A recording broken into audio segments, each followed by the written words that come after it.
Can you feel it? There's Dun, dun. something in the air. It's electric. I'm excited about this. Yeah, I'm glad to be back in World War One. Somehow we have a penchant for when we penchant when we start to break into wars, because I think the first kind of major battle of World War II that we talked about, besides Pearl Harbor and all that stuff. I mean, there's nothing more historical than just breaking into war. Yeah, we went straight to Stalingrad for the first battle.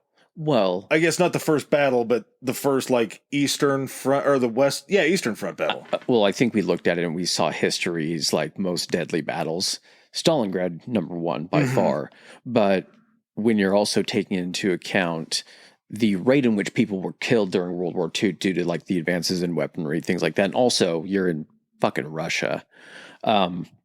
Going back and looking at something like the Battle of the Somme and seeing what the death toll in a World War I situation, not only that, but a World War I situation where you're not fighting over a very large city or something like that. You're fighting for fucking inches of just this completely destroyed, desolate fucking hellscape, and trying to work your way over to the enemy's position to where you can then force them out of their position, reoccupy it, and then get ready to then go attack their next position. It was literally like a giant checkers match. Inside a slaughterhouse. Yeah. Yeah.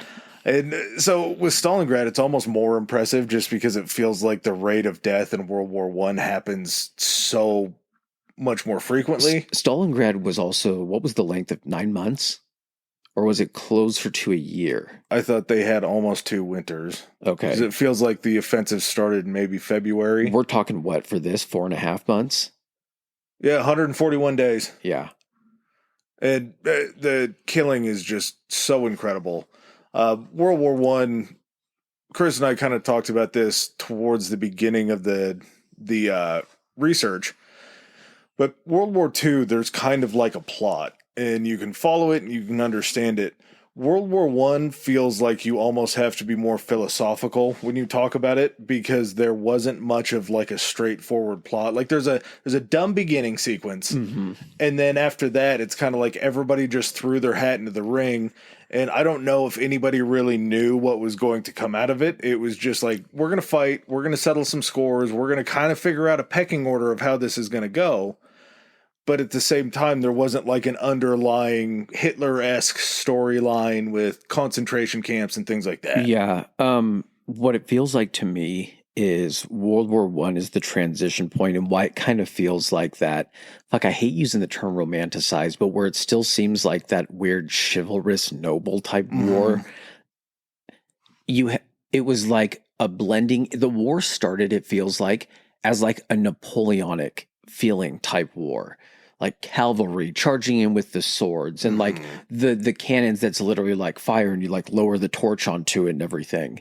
That's what World War I to me feels like, because that was the last big European conflict that had occurred, but then stretched over this course of 1914 to 1918, this 4-year period. Just during that 4-year period, it evolves into this insane industrial weapons that are just capable. We'll see more in World War II that are much more destructive, but even at this time, not even just the weapons that were created, but the numbers that were also used during this. And I think that's kind of what led to the death toll, especially during the Battle of the Somme, despite it being a couple years into the actual conflict itself, was there was this military doctrine on, even both sides that hadn't really caught up to the fact of what they were actually using to try to kill each other. So they still felt that these tactics that maybe they had tried or thought they had kind of improved upon that were from those earlier battles before World War I just don't think those caught up enough. But by the end of the war, they had caught up and they're like, well, we're not going to stop again. Let's just keep advancing. And that's why 20 years later, you get even crazier shit during World War II. 1916, I would almost, and again, I'm shooting from the hip with this, would say that this was the tipping point when technology and manufacturing caught up to war doctrine. Yeah. Because we're getting World War I. poison gas. Mm-hmm. We're getting tanks. Technically, we're getting trench warfare because this is the first time where it's like, we're going to sit in here and do this. Yeah. There's no more, we're not doing pitched battles anymore. But it wasn't by choice. No. It was a desperation. Yeah, exactly. Yeah. We have planes that are coming into it. There's so many different things to where the manufacturer of all of these technologies that we're coming up with now gets thrown on there, and it shakes up all the military doctrine that there was before. And they're like, okay, well, now we have all these new toys. They went to the trouble to manufacture them. Yep. Let's not have this tank just carry water. Let's see if we can really get out and make it work. Yeah. And World War II is the first time that it's almost a full spectrum of war. So before, you would have naval battles, and then you would have battles on land. There were still, trenches and stuff like that. Now you have land battles. Now you have, I can't wait to talk about the tunneling and everything. Because even though it's like really sporadic and like very specific, it's cool. You have battles in the air. Now you have battles under the sea because the Germans were using U-boats during this time. So all phases now of the war are open during World War I, and the Somme itself it's the deadliest battle of World War I, correct? Deadliest battle in the history of Britain. Yep. The deadliest, essentially the deadliest battle, but also the bloodiest as far as actual men killed, even like within a very specific day. Yeah. And I mean, the war, I don't even feel like you could say that it was kind of the Entente, Britain, France, Russia, that it was a victory on their side because of the ground taken as little as it was and forcing them out of position. But it's kind of hard to put lipstick on that pig as far as that being a win. We're already getting into this. We're 7 minutes in. We haven't even hit the theme song yet. Rate us wherever you're listening to your podcast. Highest rating if you can. It helps us more than you guys know. Thanks for the feedback. Keep it coming. Keeps us motivated. You got anything else? Let's get in. Let's get into something.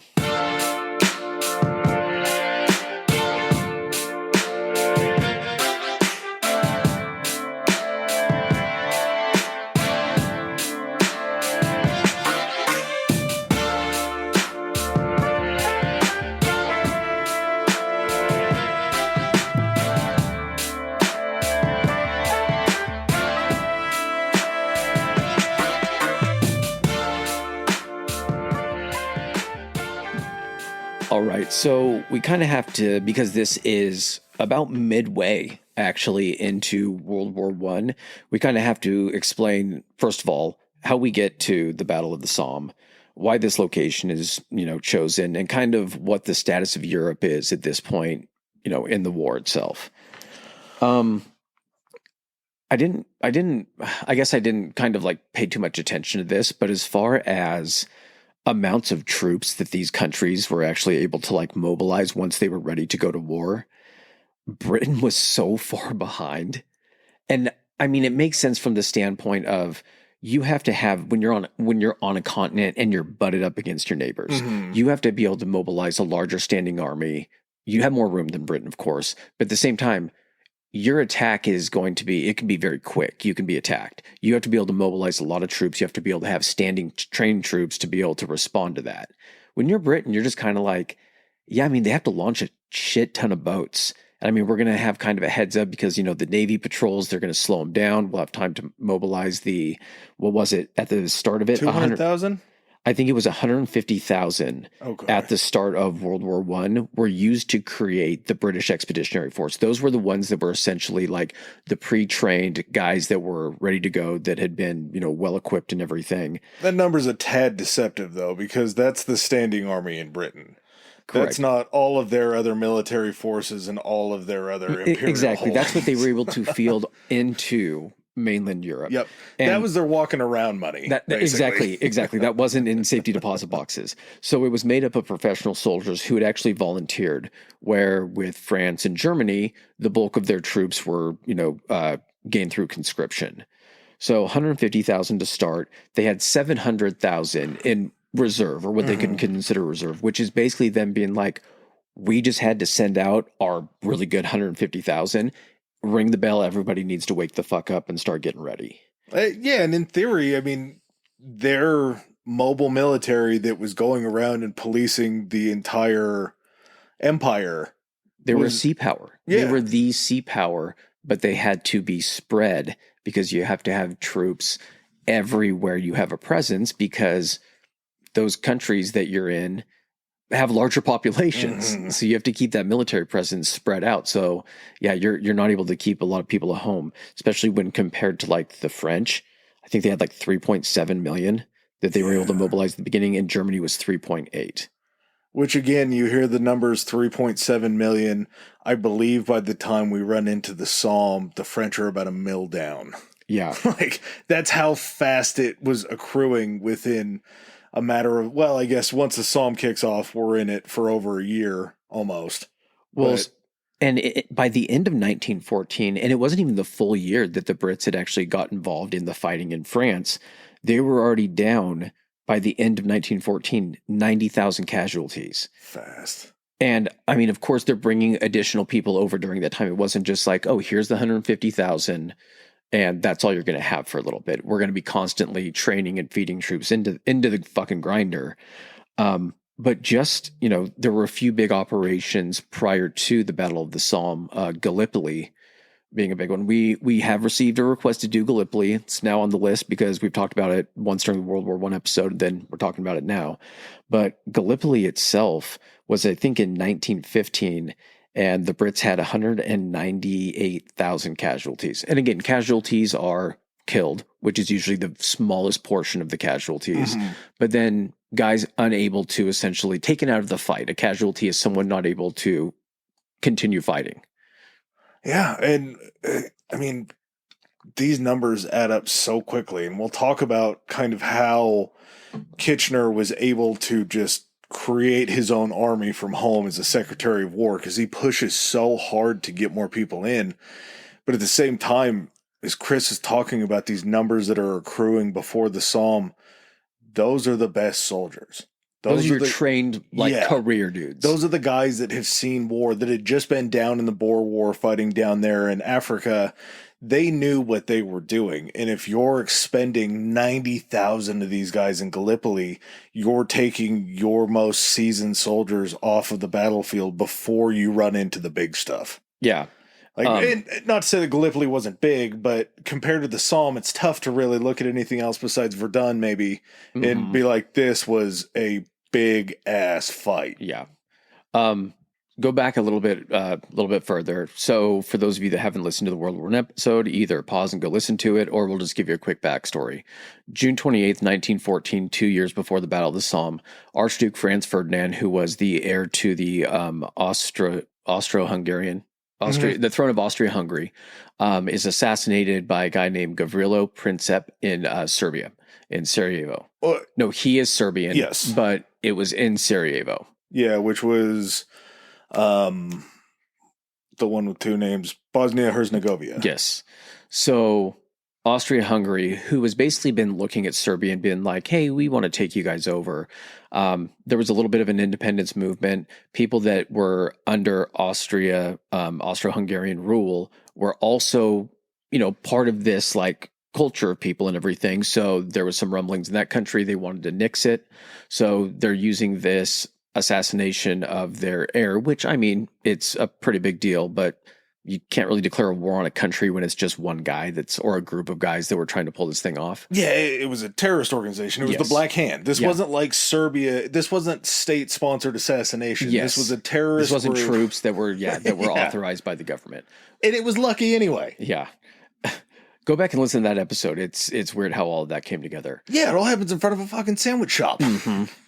So when Austria-Hungary declares war on Serbia, Serbia has a agreement with Russia that Russia will come to their aid if they're attacked. So at that point, Russia's like, hey, don't do that. We're declaring war on Austria-Hungary. And Germany, because Germany has the agreement with Austria-Hungary that if they go to war, Germany is going to war. So basically, it's just Germany we're going to war with Russia, and we're going to war with Serbia.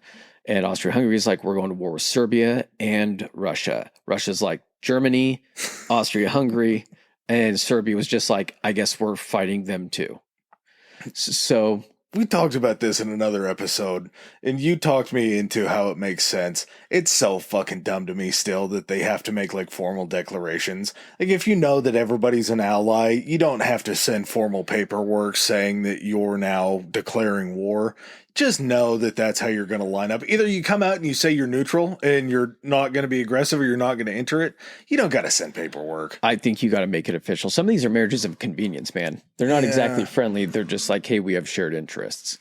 So at that point, most of Europe is at war. Who is France partnered with? Russia. Okay, so France is partnered with Russia. So now France is like, I declare war on everyone that Russia's at war with. And Britain's sitting back being like, kind of like Kevin McAllister style, looking in the mirror with the aftershave, like, what's going on here? We're going to go ahead and sit back for a little bit. Great Britain's throwing on the glasses and the fake nose and acting like they don't know anybody involved in this. Opening the newspaper and turning around slightly to avoid eye contact. Yeah, because if they don't agree to, and again, why are you going to agree to go help France? We've talked about in so many episodes, like a full-on millennia. You probably just got done. You could, like I said, it's a coin flip. Name a year within a certain period of time, and France and Britain were at war with each other.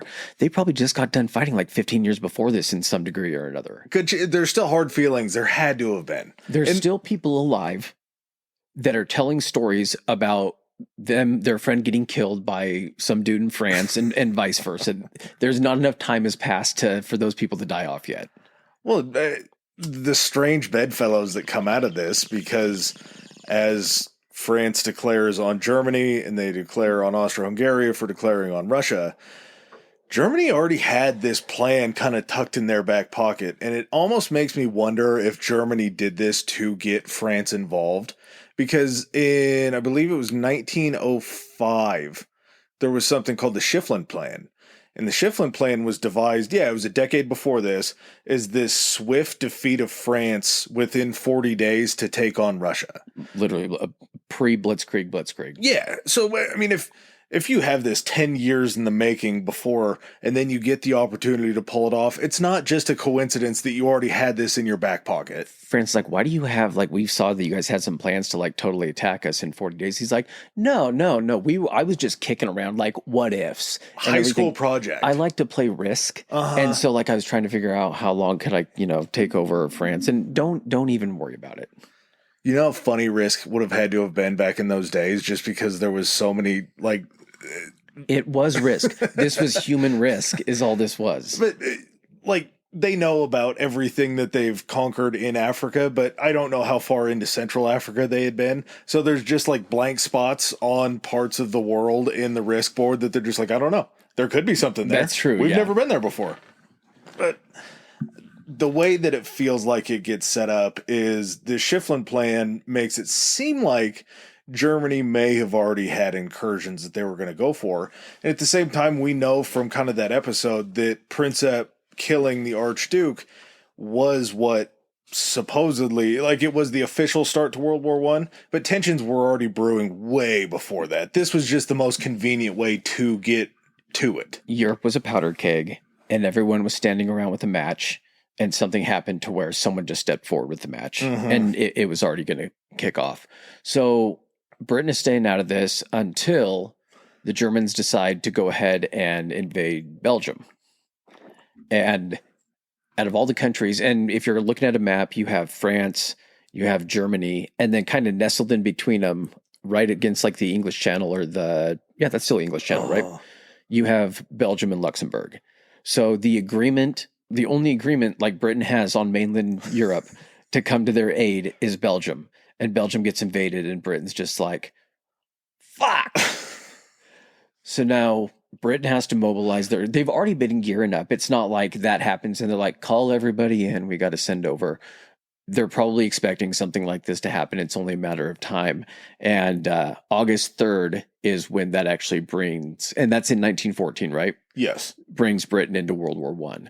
So fast forwarding a little bit more and everything, we basically come to the establishment of this area of trench warfare that kind of takes place. I think the whole thing we talked about when we were talking really deep into trench warfare was that it was just kind of that northern section up in like Belgium and some of France and everything, right? Yeah, they moved through the south of France so quickly. Their original plan, again, 40 days. Yeah. They're going to take France in 40 days is their initial plan. And they got close until they finally ran into France and the BEF, the British Expeditionary Force, finally like kind of hiking up their skirt and being like, offering some this resistance stops. when Germany was also probably getting out ahead of its skis a little bit. Because Yeah. if you're moving that quickly, it's just like, no one's resisting us. Keep moving. Yeah, if we're pushing through farmland and areas with a bunch of grapes and shit like that, and we're not feeling any resistance, we'll just go ahead and tuck this away and save ourselves for another battle, which we run into the Battle of Marne that happens September 5th through September 12th of 1914. The French are basically aided by this British Expeditionary Force, and this is the first time that they kind of halt this German advance. They end up getting smoked prior to that at Mons and the Frontier Wars. The Frontier Wars, when we talk about that, they just smoked the French. Like the French lost a lot of casualties on the frontiers. I know that I should be shocked by that. And this is nothing. I think I'm just jaded at this point because also knowing how the French got rolled at the beginning of World War II, this just is just like, of course they did. I've had to do a 180 on the French. I know, but I understand with the Charles de Gaulle shit and all that kind of stuff, but I also understand that at a certain point, France was the fucking power in Europe. That's why it's also just kind of like, wow, you guys fell off quickly. They were the power, but at the same time, every single time Germany came knocking, they always got Germany's A game. Because Germany was fresh by the time it gets to France, whereas it's a little worn down everywhere else. That's not true. to say that they weren't that strong, but every time France plays Germany, Germany is ready to go. Like they got a full 8 hours of sleep that night before, and they're going to go out on the battlefield. And even though France just is not up to that level. Yeah. And I think Germany was kind of a little bit under the radar. We kind of talked about this before. In a one-on-one battle between Germany and any one of these three countries, I think if they go one-on-one, and you kind of reinforced it for me, Germany goes 3 for 3. Yeah. And I think you could say in World War II, if Germany went one-on-one with Russia, Great Britain, and the United States, they're going 2 out of 3. Geography has been the determining factor in the record of Germany during World Wars, because had Germany not been in a position to have the possibility of a 2-front battle, if they're just, if Germany is France, let's say, they turn around, they take over Spain, but then all of a sudden they're only fighting outward. Yeah. They're going to be much more effective. When you can get attacked in both World War I and World War II from both sides, you just can't, and by countries that, you're splitting your guys to fight the full complement of 2 other countries. And when you just pick bad teammates. Yes. Yeah. Austria-Hungary, not a good teammate. No. The Ottoman Empire was, I think, referred to as the old man of Europe. Yep. Because they were just on their way out. Yep. So they were at that stage when like one of those countries eventually is in its death throes. Yeah. Yeah. It's its last gasp. And then you run into World War II, and you think that teaming up with Italy means something, but really all they bring. They throw gelato and they bring noodles to every battle. And Yeah, that's but it. that Angel was hair too. that was kismet when Dolph and Benito met. Yeah, it was. But every time they choose a partner, and I'm not pro Germany in any of this, but you just kind of start to see the writing on the wall that they're bad at choosing partners, and they keep getting jumped on by everybody else. I'm glad everybody jumped on them all at once. Yeah, it's not like it was like they got jumped. Yeah, they started shit, and But at the same time, when you look at it, Germany was very strong in both world wars. Yeah. But they just had to spread themselves too thin. Yep. And this is kind of where we start talking about the Somme, because you're looking at all the allies together. They're all talking about what they need to do. And as we talked about, they finally get kind of held up at this Battle of Marne, but then they dig in. They go on the defensive. When they get to the Somme, they're there 21 months ahead of when the British and the French decide to attack. So they have enough time to fortify and build up on the Western Front that's where we're going to put our foot. That's where we're going to make things happen. That's as far back as we're going to allow you to push us. It's not like we're not going to, you can't just make the fortifications like you get held up at a battle. And they're like, well, we can't go any further. Okay, start digging the trenches. You can't because they could counterattack you and push you back 2 miles. You have to go back far enough to be like, worst case scenario, what's the furthest we have to fall back while still maintaining a strong presence? They're like, we'll just go ahead and set it here. Dig the fucking, trenches and everything like that. And when we say digging these trenches, going back and, listening to the World War I episode, we kind of go into a lot of detail on that, but these aren't just like a straight line of trenches and then a couple feet behind, there's another row. These are vast networks of trenches, which have like multiple levels of defense in the trenches going, let's just say left to right.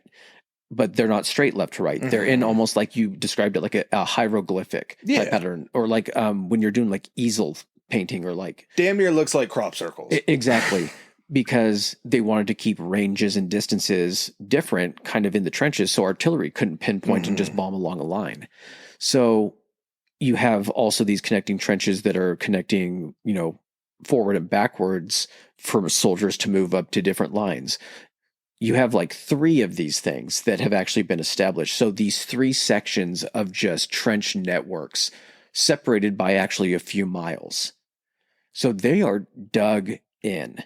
Yeah, this isn't like you would traditionally think about in like a movie where there's a 6-foot trench and then 10 feet behind it there's a 6-foot trench and then 10 feet behind it there's a 6-foot trench. Yeah. The span is incredible. Some of these trenches are dug like as deep as 80 feet into the ground. Yeah. They brought German moles in to do that. Yeah. Maybe the ground was softer. It was clay at a certain point, and so it was really shapeable and malleable. Yeah, and like you're saying, whenever you see even pictures or footage about guys going over the top, it always seems like that's the trench, and on the other side of the trench is just no man's land, and then the Germans are over in their little trench. You're literally seeing the farthest forward trench, and you're seeing a fraction of what that actually is. That's just the furthest they can get, the closest they can get to the Germans, and that's where they're sending everybody out at. Yeah. So when you have that kind of a fortification built in on the Western Front, you're like, shit. They have a bunch of guys there. They're starting to build in. What do we do to try to pull troops away from the Western Front? And this is where we run into something called the Chantilly Conference.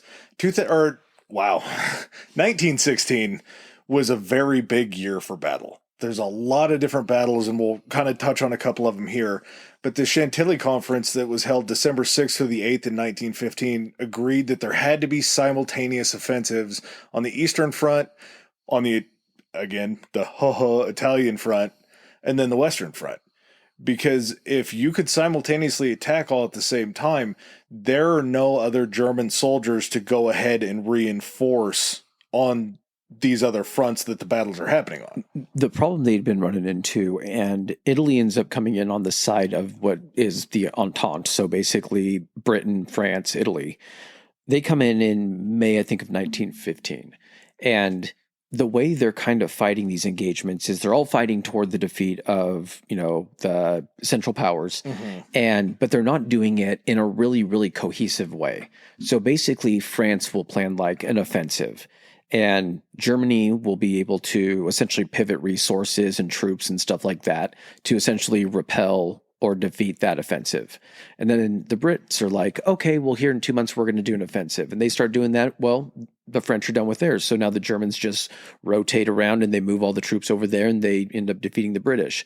And then the Russians are like, okay, well, we're going to do this. Well, they're still doing it a few months later. So they're trying to find a way where they can basically pull resources, but not give enough time for anybody to respond and help the other, which is why they have to have this Chantilly Conference. Because I think that prior to that, they hadn't really met before. And as they were kind of getting dog walked at this point, they're like, we need to all get on the same page for this thing. There has to be even a monicum of cohesion here to try to make this all work. So on the side of the Russians, it was going to be this thing called the Brusilov offensive. I'm so excited for this episode. I know. So that was going to be the contribution on the Russian side. Contribution was going to be, I can't remember what the Italian operation was called, but they were going to go ahead and attack from like the south and everything. And then you were going to get a combination of French and British forces that were going to be attacking on the Western Front. Operation Alfredo, I think, is what was going on in Italy. I actually believed you for a split second until I didn't process that. We have a massive issue on the Western Front, though. Mm-hmm. France, who, again, we sort of outlined their relationship with Britain, is now looking at the British Expeditionary Force and they're saying, why are you lazy pieces of shit here if you're not going to help us pull the weight? Yeah. Fully not understanding that every time France gets their ass kicked and they move to Britain, they do the same thing to Britain that they did to France. Well, and at the same time, it's like, we're here defending your home. And also, it takes us a lot more work, especially during this era, to get all of our equipment and everything. We have to fucking put it on boats. We just don't get to fucking march it through the grape fields or the vineyards to actually get here. We also have a lot less guys because our island is smaller than your guys' country. So the Somme offensive is supposed to be, and when we say the Battle of the Somme, it incorporates the entire 4.5 months because it's also condensed to a pretty small area. Yeah. And it's supposed to be a joint British and French, operation that's against the Germans. The French are taking the forefront, though. Yes, the French, and they're also sending the bulk of the troops and everything like that and the bulk of the equipment. So during the Chantilly conference, they're getting their dates, figured out and everything. And it's settled, I think, like on either June 30th or July 1st. It gets delayed one day because of, I think, weather. Well, I'm so glad that this happened because this would have pissed me off for the entire episode. December 1915, after the conference happens and they get everything ironed out, the field marshal of the British Expeditionary Force, his name was John French. Mm-hmm. If I had to talk about that the entire time of French leading the British Expeditionary Force, that'd have pissed me off. I know. As soon as I saw that, I was like, okay, so he just goes by John. He's General John. Yeah, he was the commander of the British Expeditionary Force. His showing had been so poor as of late that they went ahead and replaced him with a guy named General Douglas Haig. Haig seems to be a scapegoat, and I wouldn't push back if people gave him shit for how he ran the BEF and this whole front. Mm-hmm. But at the same time, logic tells me that I can't be that rough on him, and we'll talk about that later. But he complied with this whole French strategy. He actually wanted to attack up in Flanders. He didn't want it to be in the south and the Somme where it was. Mm-hmm. He thinks we attack up in Flanders. Everybody in the French army goes ahead and comes up here. We make that happen, and then we start moving south. And the French are like, no. You lazy Brits, Tommies, I think is what they call them. Yep. You lazy Tommies haven't been pulling your weight. Do you know where that comes from? So I think there was an actor who was in like all of the British propaganda, like join up now. And his name was Tommy Atkins. That makes more sense. I think was his name. And so when, of course, other countries are seeing that, they're like fucking Tommies. I just figured they all kind of look like Tommy. Yeah. But the French strategy is you need to come down to where we run into each other. Do you think that, because I'm trying to remember my French geography, Flanders is up closer to Belgium. Uh-huh. Do you think Haig is like, you think if we can just get the Germans out of Belgium, then technically Belgium's not being invaded anymore, which means which means we no longer have to be participating in this. Our contractual obligations have been fulfilled. But no, that, like Adam said, no. You're going to have to come down here into France and actually do some work.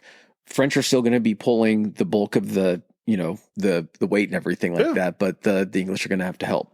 So all of this is kind of set, and plans are set. Everyone's ready to go on this specific date. Somme offensive starting in August. We have X amount of months to go ahead and build up this army because we're going to need a massive force. And there's nothing else that can go wrong here. And the Brits, as far as I'm concerned, this Lord Kitchener guy, which I never found out his first name, so I'm just going to assume that his first name is Lord, even though I know that it's probably a title. Like the artist. Yeah. Yeah. He has to undertake, as the Secretary of War, a way to build up this army. He comes out with something that's going to be familiar to anybody that's stateside. When you see the picture of Uncle Sam wanting you and pointing at you, Well, what we did is we just took an old British propaganda poster of Lord Kitchener pointing, saying, Britain wants you. Mm-hmm. And we slapped Uncle Sam on there, put a funny hat on him, put some macaroni in it. And we're like, we're stealing Called it Yankee that. Doodle. Yeah. Yeah, exactly. So Kitchener sends out this appeal for volunteers in August of 1914. Now, at this point, most of the professional soldiers had been taken out as casualties.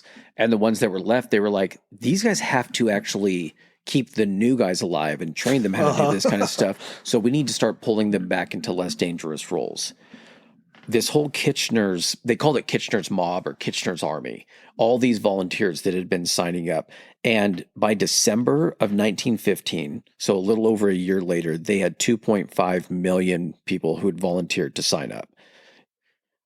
One thing that they did that I thought, and I think you mentioned this to me, was the PALS battalions. Yeah. We'll talk about them here in a sec. So I just want to explain what it is. Yeah, well, let's go over kind of the... I know you want to save it. For 30 seconds. Okay.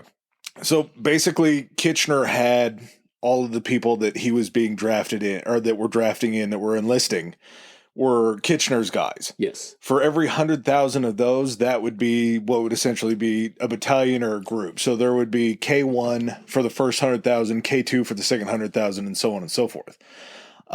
They actually found, and this guy that I was listening to was so funny. He went through and did all of the research on the days that people enlisted. Mm-hmm.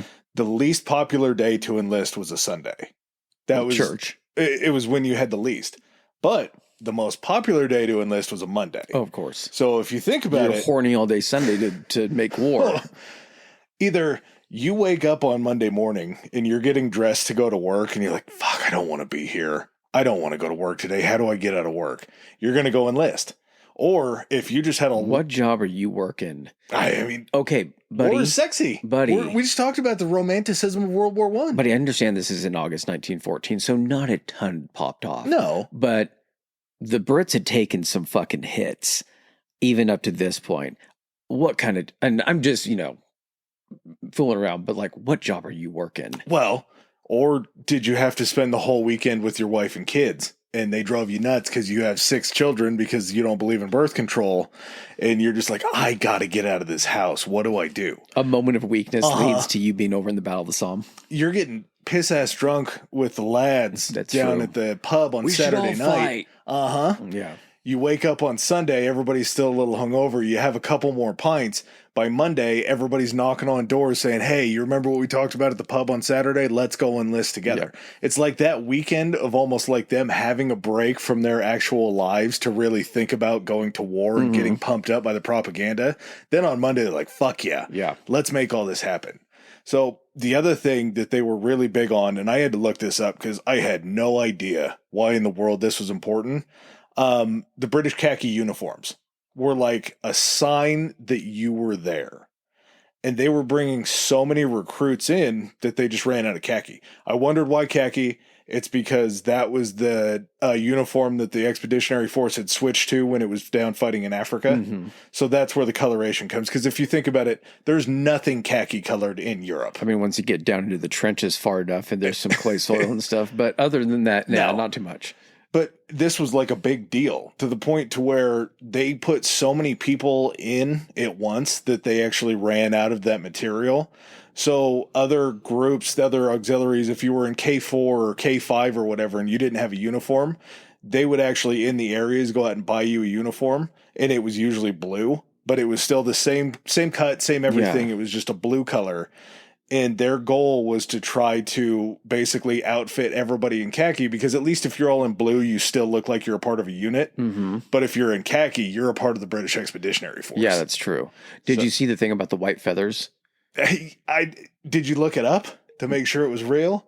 Because I believe it. No, I saw it in documentary. Okay. Too. Yeah. So like if you were just walking around and you weren't signing up as part of Kitchener's force, which would probably be signified if you were wearing some type of uniform that you were serving and everything. You wear your shit out, yeah, for sure. Like people would hand you a white feather as like a sign of like cowardice. The women would hand you, which stings even fucking more. So I'm sure that a large number of those guys that had signed up, those 2.5 million, some of those guys were probably motivated by getting a white feather.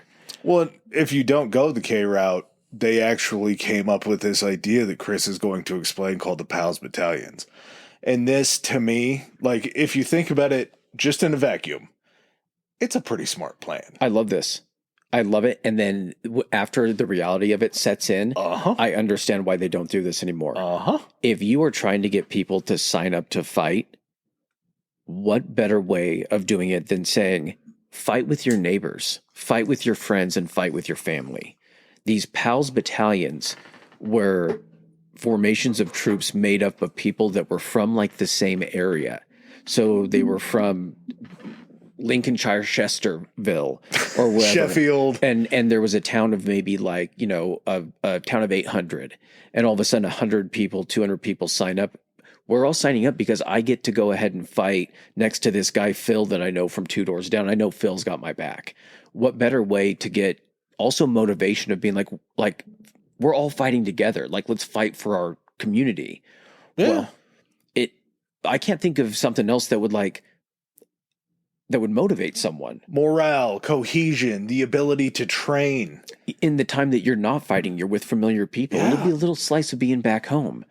Well, spoiler alert, but what they came to find out was when these battalions were going in, especially on certain days or certain missions that were more, you know, heavily fought, you know, against, like there was more German opposition, everything, entire units would get almost entirely wiped out. Usually when you have the casualties of a battle, it's not just like, you know, let's say you're spread out in a 5-mile line. It wasn't like, okay, we end up losing 50,000 casualties and it was 10,000 here, 10,000 here. Each mile lost 10,000. It's never an equal displacement like that. It's always this center section of this 5-mile line accounted for 40% of the casualties because this is where the fighting was the most fierce.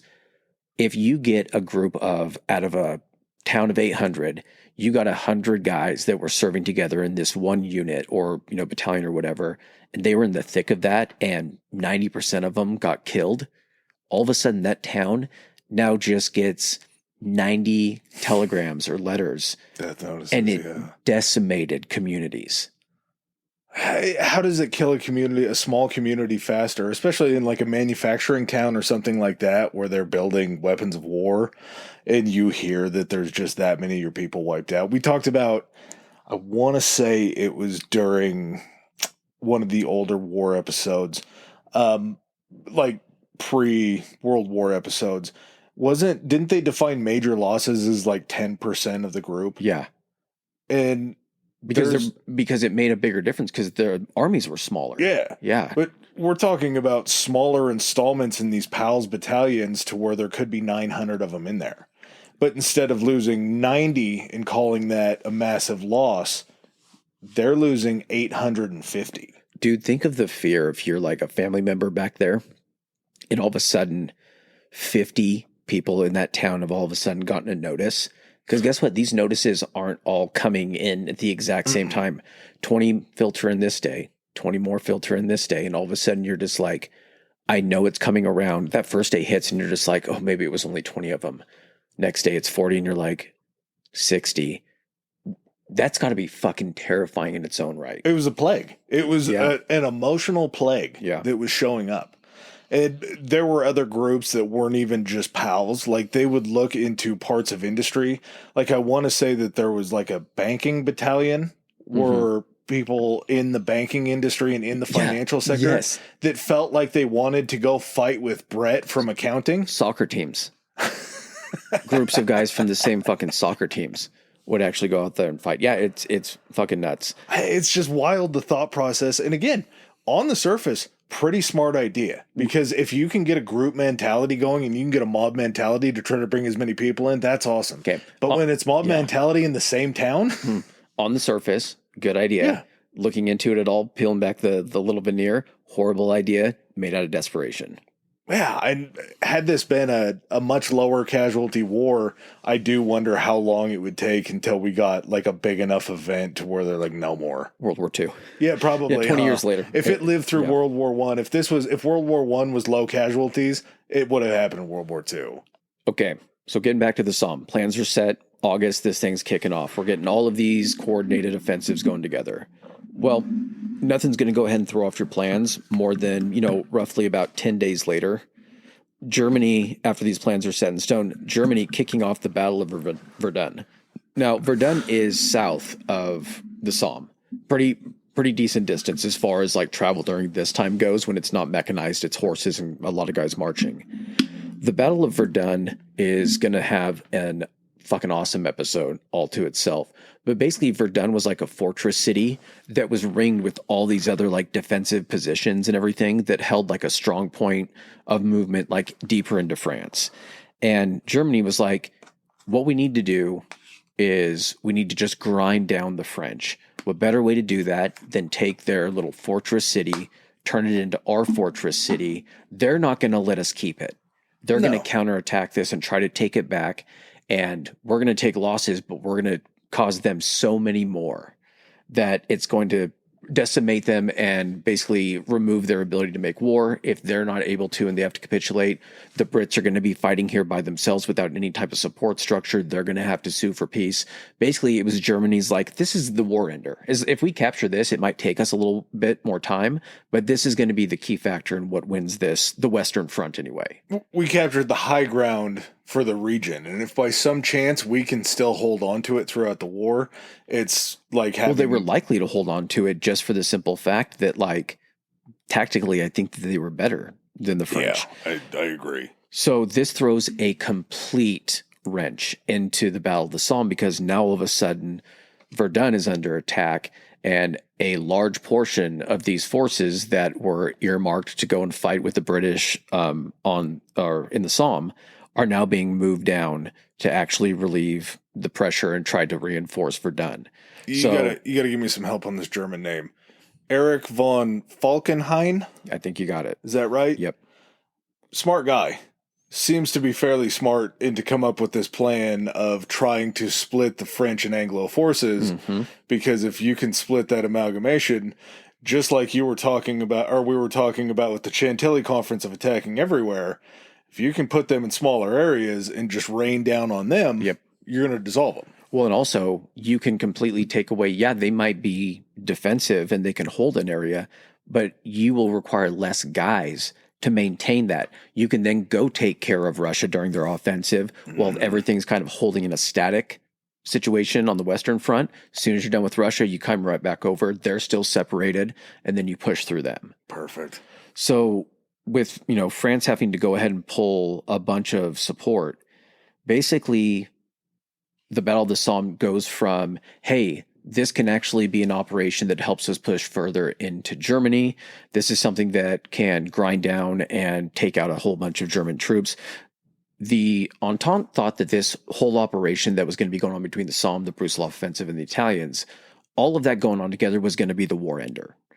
Germany wasn't going to be able to hold out once all of them were fighting at the same time. All of a sudden now it pivots to we now don't have a lot of French support, the bulk of the French support that we were banking on.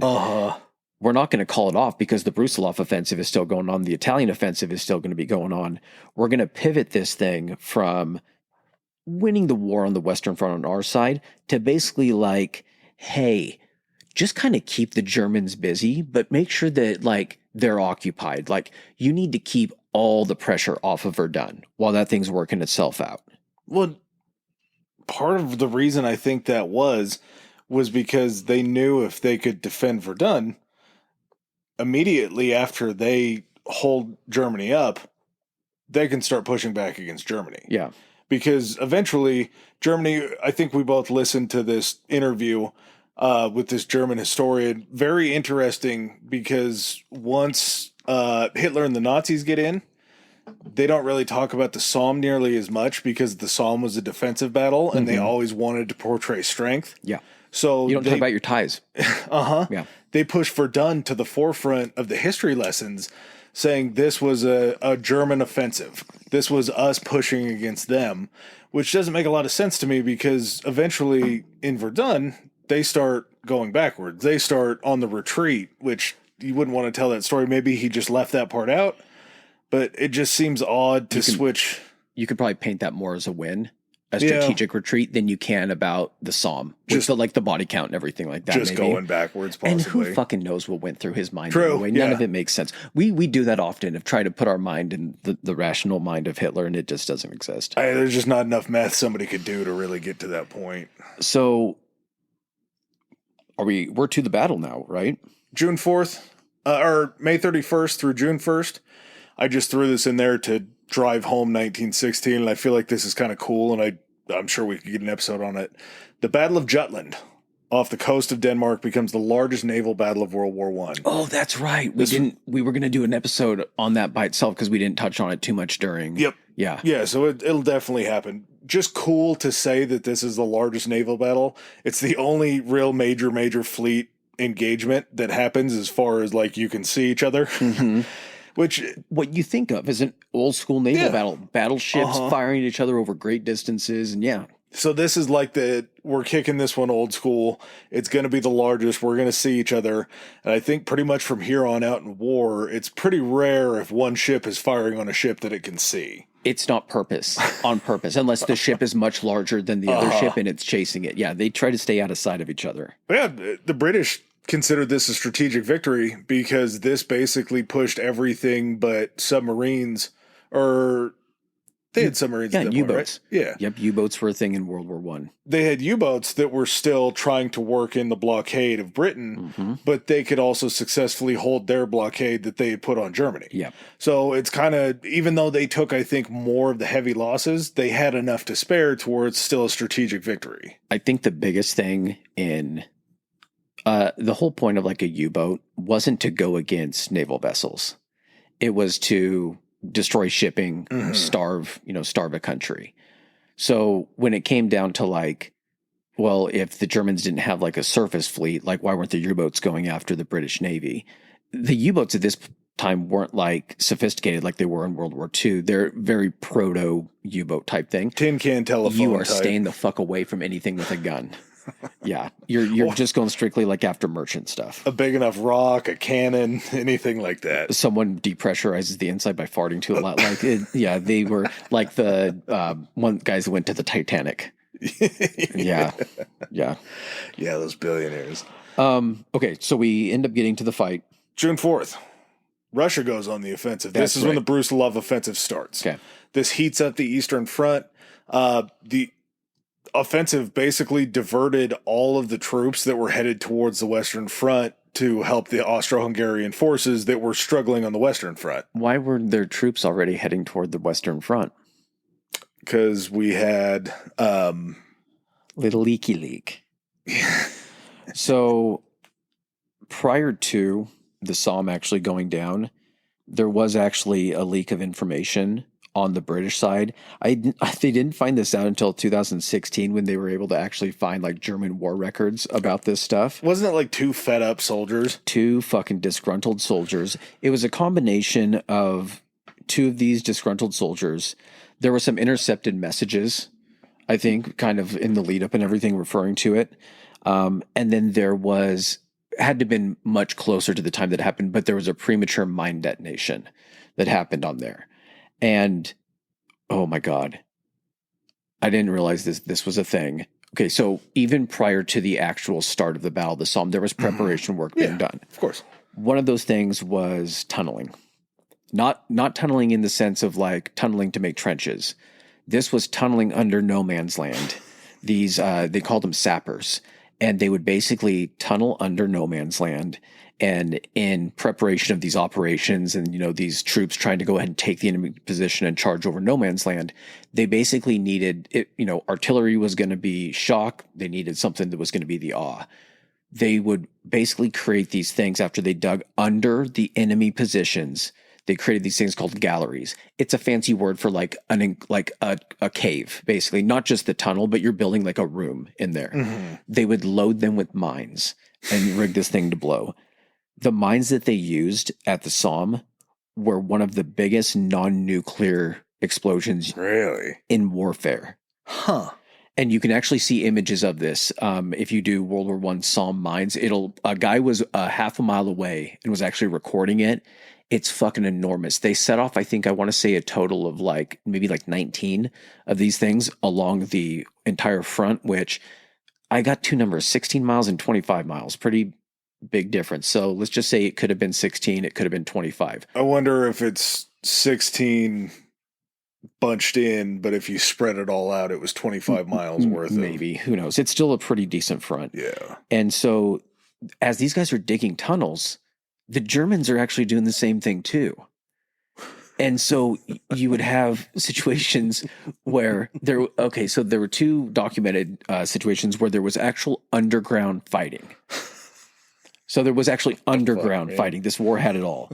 And one of the German tunneling teams actually got close enough to like a French tunneling team to hear them through the fucking earth. And so they kind of dug out an area, planted mines in it, got out and detonated this mine and basically collapsed this entire area and buried these French guys.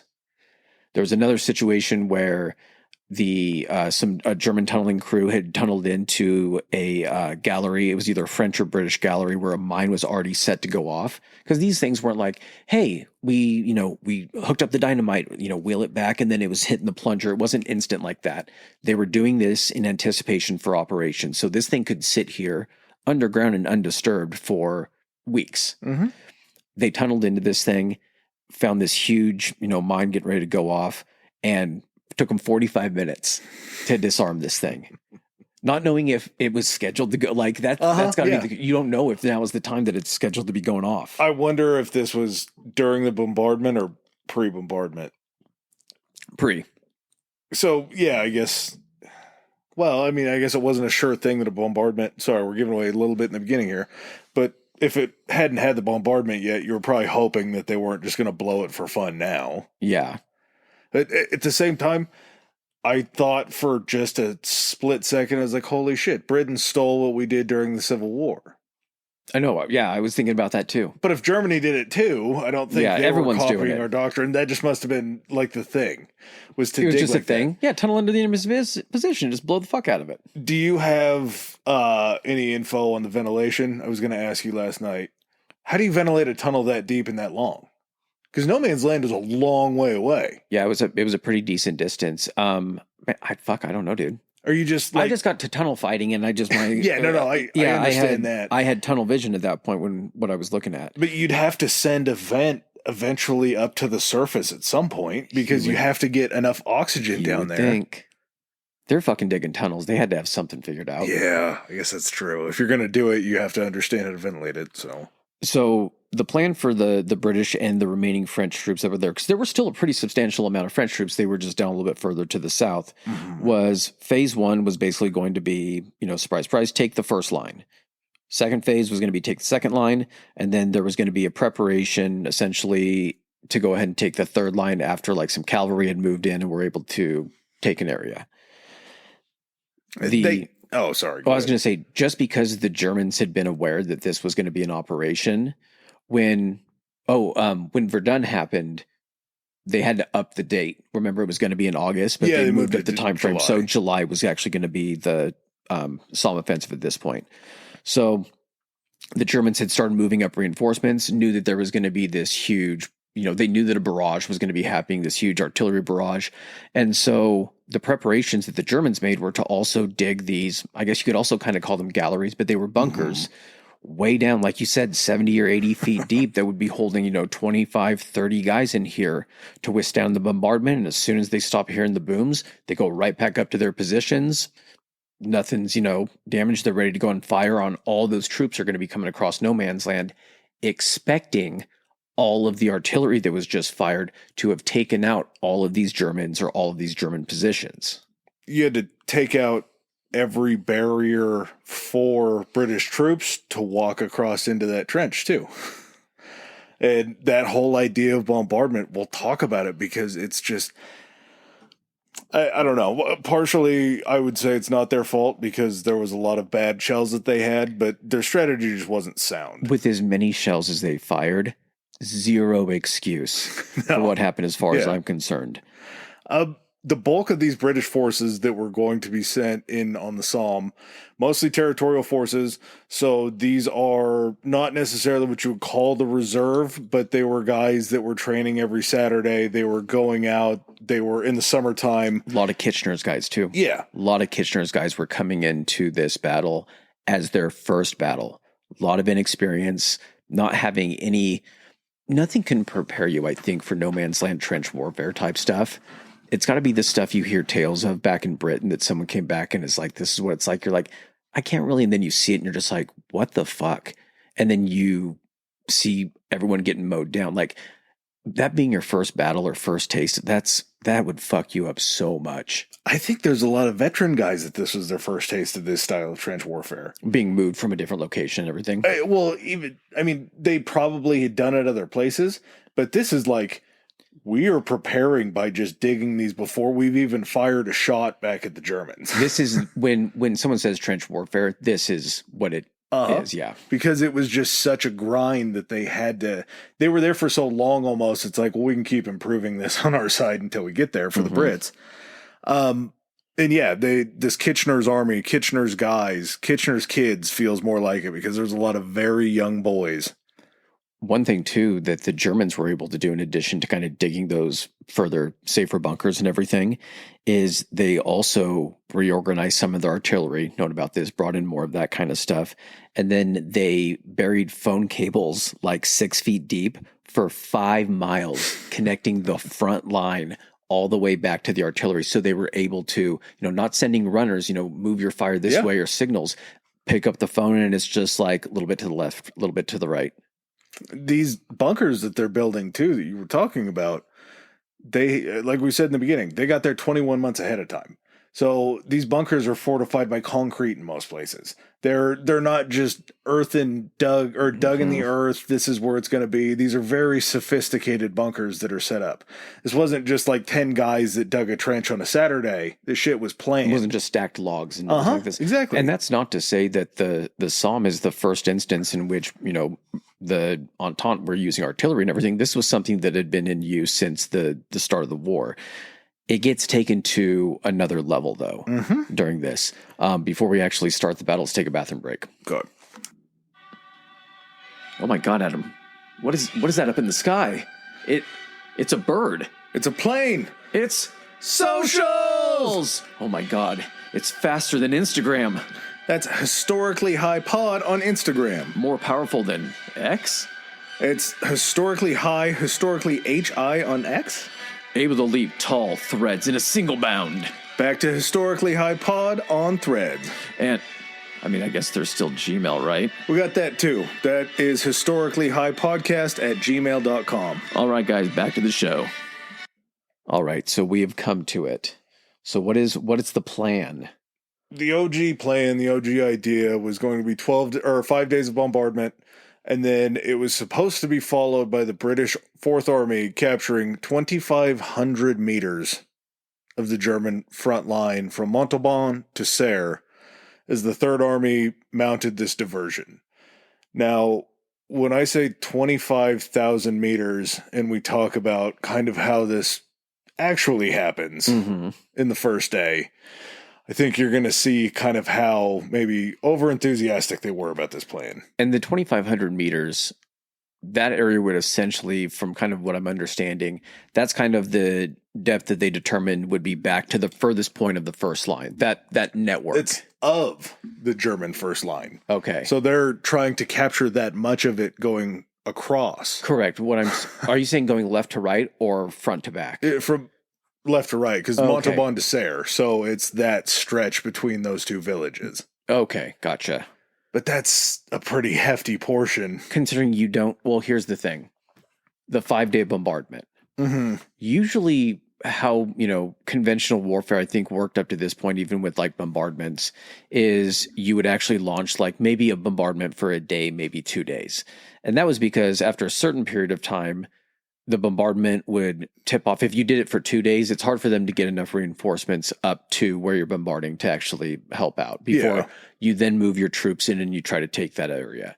If you're bombarding for 5 days, that's 5 days that they're like, oh, something's up. Like, start moving people in. That's with you assuming that your plan has not been leaked, which it actually had at that point. So on what day was it? It was June 24th, Yep. 1916. Bombardment starts. During this bombardment, which is extended, I believe, from 5 days to 7 days, correct?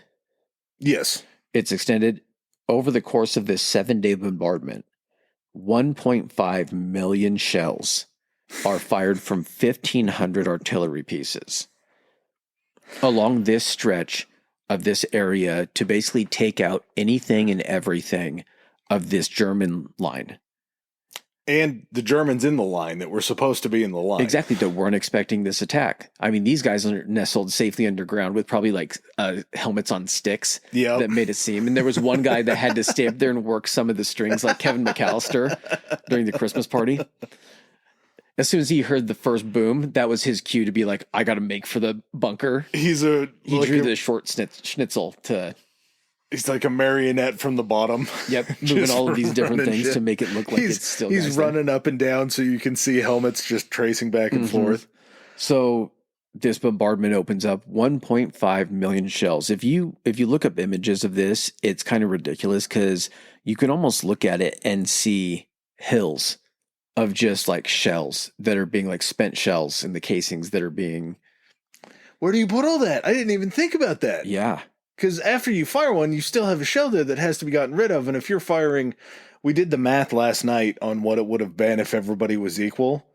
And I want to say they were firing, what was it, 6 an hour for 24 hours straight so you for said 7 days. It was one every 10 minutes straight for 7 days. Out of if all guns were equal. Yeah. So every 10 minutes, you're getting a spent casing, and I got to imagine that those barrels are heating up like crazy. Here, I'll show you that picture. You guys can look it up. Shell Casing Mountain, Battle of Somme.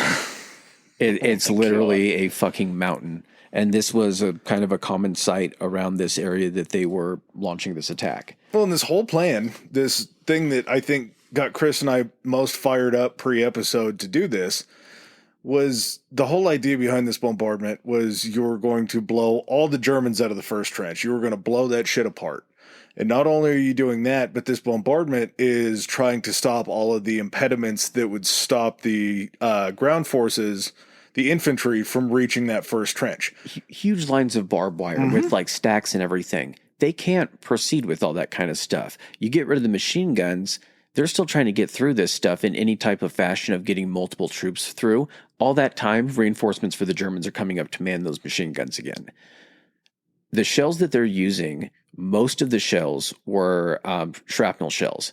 Basically, shells that exploded and were filled with just small, like buckshot, ball bearing type shit. Yeah, like giant buckshot rounds, basically, right? Perfect if you're fighting infantry and everything because it's launching all that kind of stuff out and shredding. If you're trying to do damage explosively to like create a crater or destroy a section of barbed wire and blow it back or hit a bunker and destroy it, shrapnel shells aren't going to actually do that. No. They'll cause some damage and everything like that. And yeah, they'll take out some troops if there are any in there. But all of the, the fact that they are already using this type of weapon when it's not applicable to this situation, they're starting out from a position already of Germans knowing what's going on, and they've already stopped or started shooting themselves in the foot even more. It had to be new enough that they just thought, hey, let's try some shit to see. Because logically, if you think about it, a bunch of round balls being shot out of a shrapnel shell is never going to hit and just tear apart barbed wire. Like the odds of those two things hitting each other directly to make that perfectly happen is none. Yeah. I mean, it's very slim, but it's basically none. And at the same time, you're a soldier that is running through no man's land. You've just gone up over the top, which, do you want to do it now? Do you think over the top? I think we got to wait until July 1st. Okay. So you have the guys coming out of no man's land. Already, they're probably going to be taking some enemy fire, but you're looking for like a crater, an area that's visible that barbed wire has been destroyed.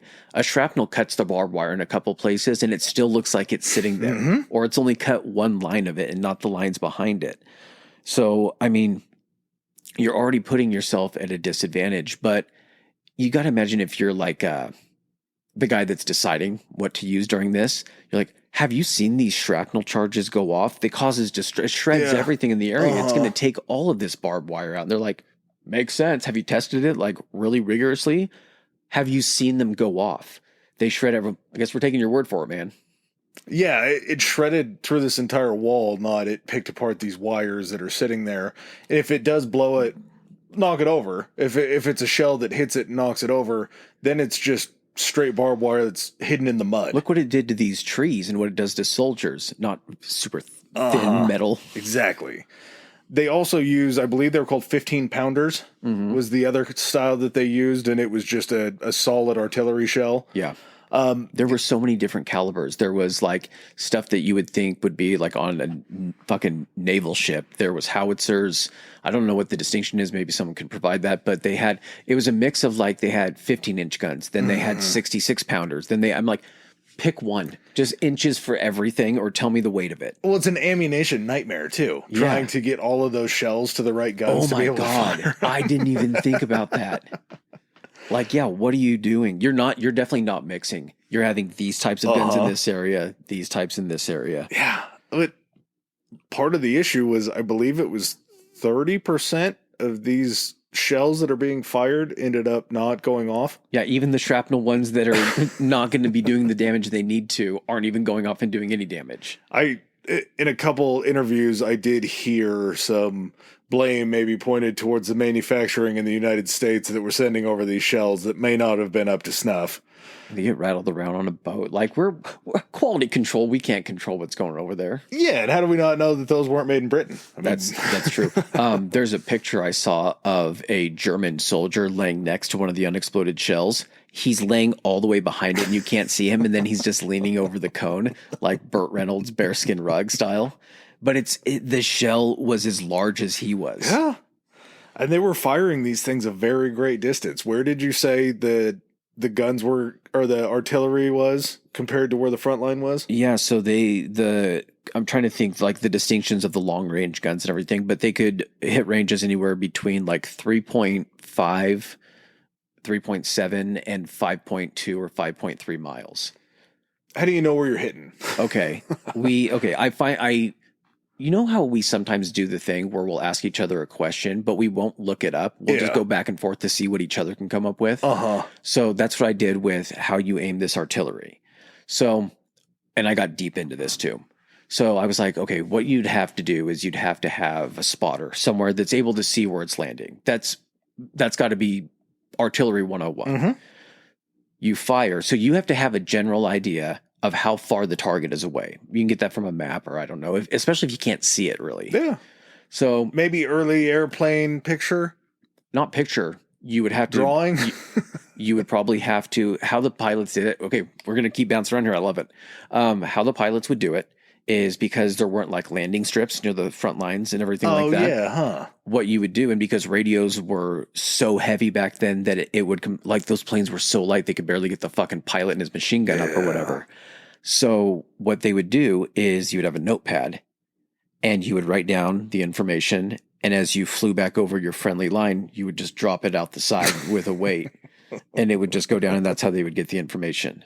Huh. Okay. That's not even the most like Stone Age way that this was going on. They had, and part of the responsibility of these planes that were fighting over the Somme and everything, the planes were sent up there to actually take out observers on the other side who were in observation balloons.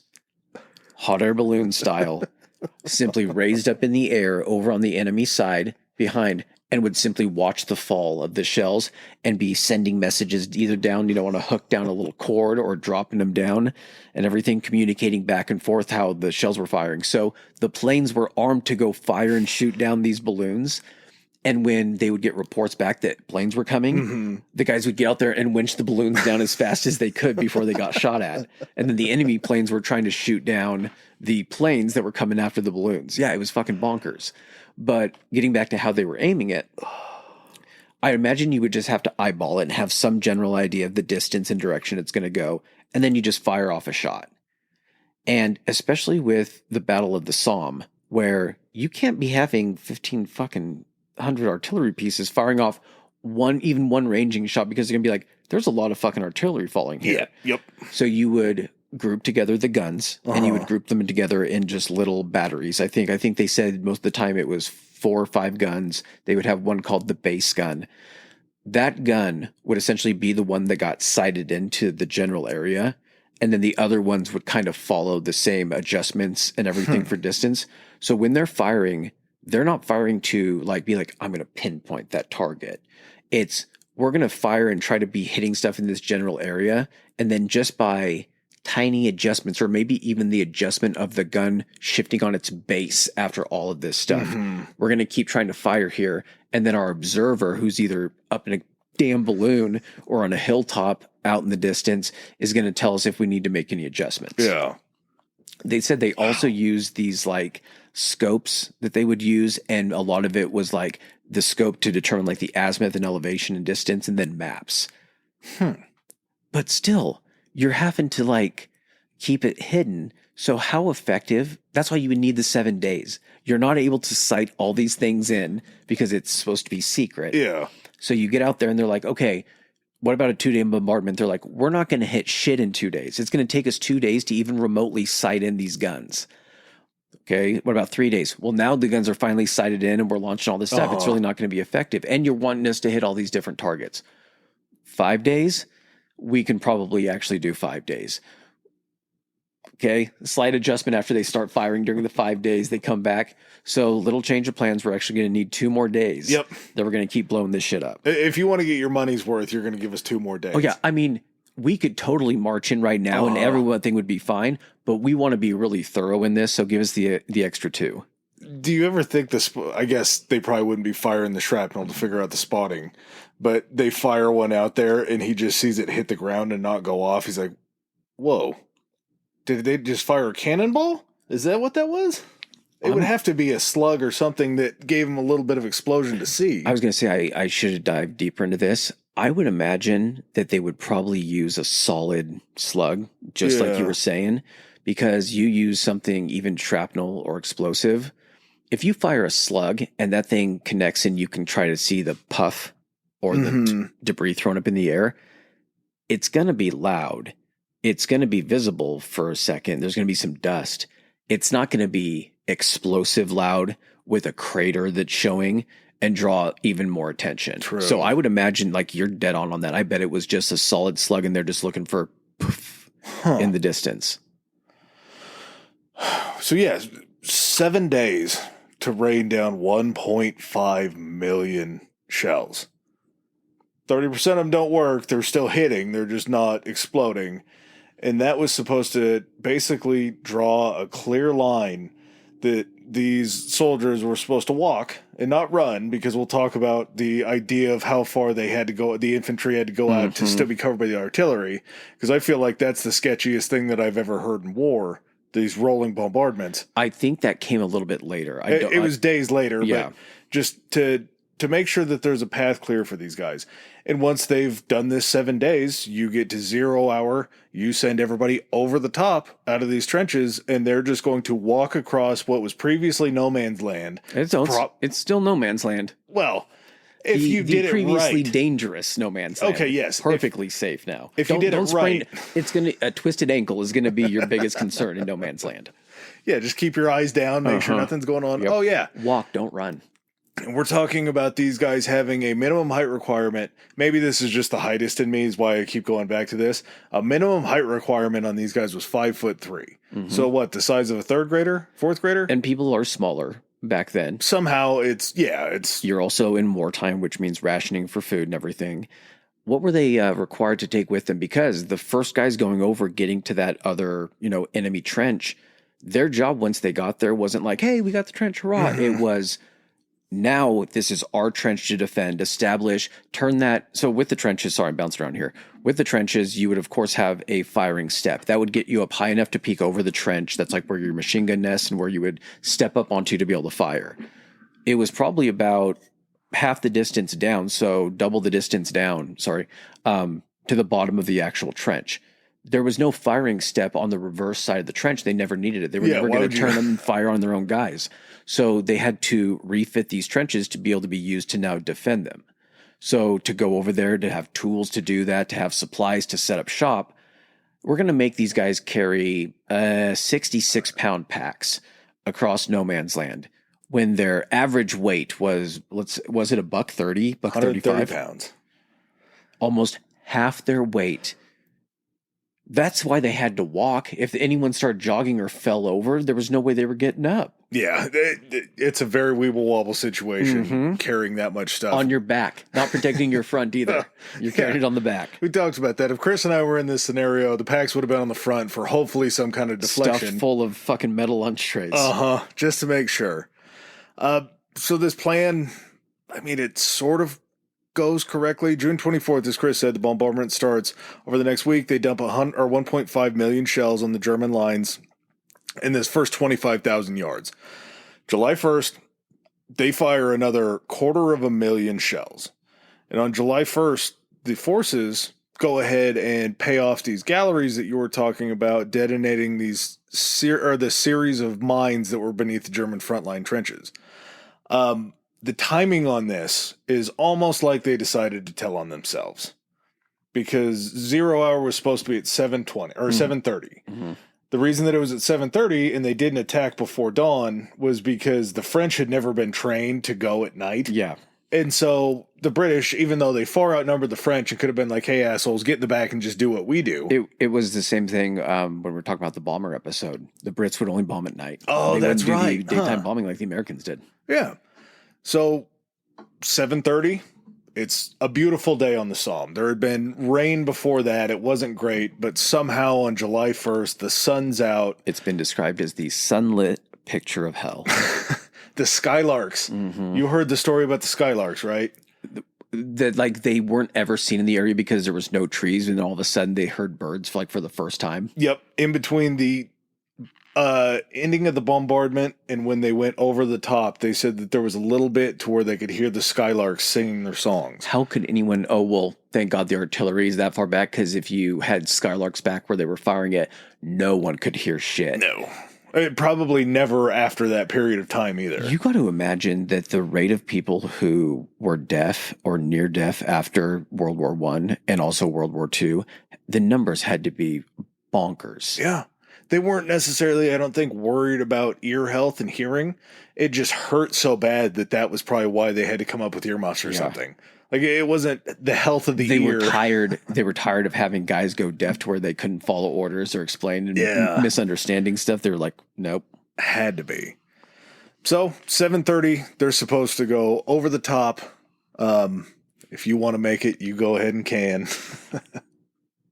For those film aficionados, the term over the top will, of course, take you back to the classic late 80s, maybe, or probably late 80s. That had definitely late 80s. Sylvester Stallone hit, in which he's a semi-truck driver who is trying to either win back the heart or custody or maybe both of his estranged child. And what better way to do that than by competing in a national arm wrestling competition, right? Yeah. He wins the competition. He wins his kids' respect and his love. I don't know what else you want. Just a full flick. This is it had, just like this war, it had everything. This might have been still, I don't know the timing, and this is either the answer for one way or the other, but this could have been the answer to Jean-Claude Van Damme's Bloodsport. Yes. Over the top, or vice versa. Either way, one of them happens. Still a sport, less blood. Yep. Yeah. So, the Hawthorne Ridge mine detonates at 7:20 in the morning. 10 minutes before 0 hour, 10 minutes before over the top. We go ahead, I keep saying we because we're on that side. Mm-hmm. The British Expeditionary Force and the French, 10 minutes before they're going over the top, we just go ahead and knock on the door with this giant mine explosion. It's like, oh, it's starting. and they're not even, and technically, the Germans aren't even supposed to be there anyway, because they just should have been scared off by this. True. But just simply the folly of how the mistakes are just racking up already at the very beginning of this. Also, when you're sitting there and you know this is happening, do you think there is any more terrifying a sound than that fucking whistle that guy blows to climb up those ladders and go over that? There's a very strong case to be made for these 141 days, especially, I believe, July 1st, 1916, there was no worse place on the planet to be than going over the top out of a British trench to go over to the German line. Not a place on Earth. Nope. Maybe and not for a place, long time after. Yeah. Maybe not a place in the universe that there could have been a worse place to be. And 7:28, the rest of those mines detonate. 2 minutes is a lot better than the 10-minute warning that the Hawthorne Ridge mine gave. 7:30, the British and French forces go over the top. They're carrying, as Chris said, these 60 to 65 pound packs. They advance on this German front line into no man's land. Day one, British forces casualties numbered up to 60,000. 60,000, which I believe is more than the Battle of... It's getting beat harder than Rocky got beat by Mr. T. Yeah. Yeah. The first time they fought. Did they say that number of casualties was more than the Battle of Gettysburg on both sides combined? Yeah. So the British Fourth Army is who kind of takes, and this isn't just like all the casualties during this day. This is just how significant it was this day. The British Fourth Army, and don't ask me how many were in the British Fourth Army, and don't ask me how many were in divisions, because every army has different measurements for how they measure the amount of their troops at different times during like their periods of having armies. So it's the Fourth Army. It's a lot of guys. They end up taking 50, I think between like 57 to 60,000 casualties. This is the kicker though. 19,240 were killed. Now that's in comparison to the French casualties during this initial first day assault. The French casualties, not killed, just the casualties, were only 1,590. The Germans, at least a little bit closer as far as casualties, between 10 and 12,000. Not close. No, this was the single, and has remained the single bloodiest day in British history, in British Army history, for losing men. Yeah, and probably the saddest number of all of this is a large majority of those losses came 5 to 10 meters from the British frontline trench. Or from the German trench. No. Oh, just 5 meters right after they got out? As soon as they hopped out and started heading towards that 10-minute warning that they got from Hawthorne Ridge, got them all up into the... Which they didn't expect them. guns. They didn't expect guys to be hiding underground that could establish those positions. Yeah, 5 to 10 meters from the British trench. That's fucking nuts. So that not only tells you how close that trench was to the other one where they could be laying down machine gun fire and all the artillery and everything like that, but you're at least, I mean, if you're the Germans, are you waiting for them to get out halfway across, or at least a smattering of them to get halfway across, because then they can't go back, but then there's a lot of them behind? Yeah, and then eventually you get back and you're just knocking guys down right in front of the... And then what do you do if you're going up the ladder and there's just... People just start piling up in front of you, yeah. And you can't go back because there's a guy crawling up the ladder behind you. Fuck, man. So you're stuck between a rock and a hard place and you can't go anywhere, so you're feeding over these dead bodies. You're trying to move. That first 10 meters could fill up with bodies that'll take you a precious 30 seconds, couple minutes to get through just to keep trying to move. Plus you have packs up there, plus you're carrying your pack. You have a rifle on you that you're carrying that you don't have cocked, because the last thing you want to do is be climbing up that ladder with a cocked weapon and fire on accident and hit the guy in front of you. And you're not going down. It's not a well-manicured pathway in front of you. You're going down into craters and uneven ground and dropping into fucking holes and all that kind of stuff. Climbing over bodies. Yeah. And not to mention, if you do make it to where that barbed wire that was supposed to be blown up was, you're going to run into barbed wire that wasn't touched in a way that would make any significant change. And with full German positions right there. And guess what? Not many of you are making it to that point, which means a lot of different fucking guns are going to be trained on you because you're one of the few targets. Well, the British front line in the north suffered by far and away much worse than the south, which is where the French were. So that's why it seems like they were a little less affected by it in the south. But the south fared so much better.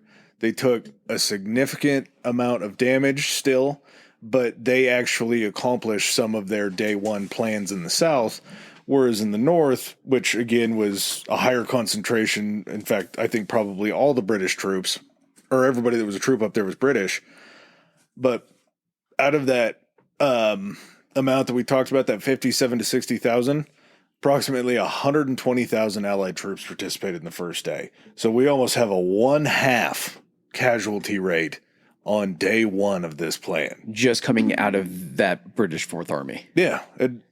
Troops from this whole British Commonwealth that came along on this ride, which again, I had to put this in because it pisses me off every time we talk about it. But just the fact that this empire can bring in from all of their holdings, they can pluck all of these soldiers out. They included India, Canada, Australia, New Zealand.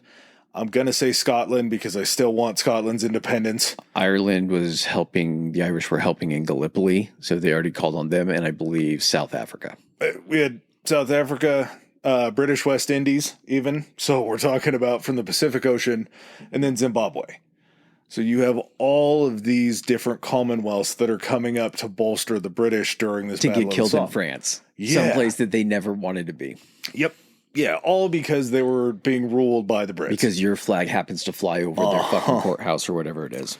Yeah. These PAL battalions, these Powers battalions, that were made up of these groups where they knew each other. These numbers are such a bummer that this is why we harped on it before. There was a group called the Accrington Pals. They put up 720 troops. Day one, 584 casualties. So an insane hit rate for these guys. Yep. All coming out of this Accrington area. There was somebody called the Leeds Pals. 900 troops, 750 casualties. Just almost a complete wipeout of these groups of men that are coming from the same place. Here's the thing, too. Those casualties, of course, include deaths, and then people aren't able to fight. Not only are some of those deaths, but when just you're wounded, but you've seen this shit, even if this is the only shit that you've seen during the war, it's so fucking scarring. You're now going back to a town where 700, let's say that there was only 150 casualties, 600 guys going back to this town. All of them are fucked in the head. And even if the town doesn't lose them from a physical standpoint, the potential and everything like that they had is diminished. Mm-hmm. Gonna be a lot of fucking, as shitty as it is to say, gonna be a lot of fucking liquor sales in that town.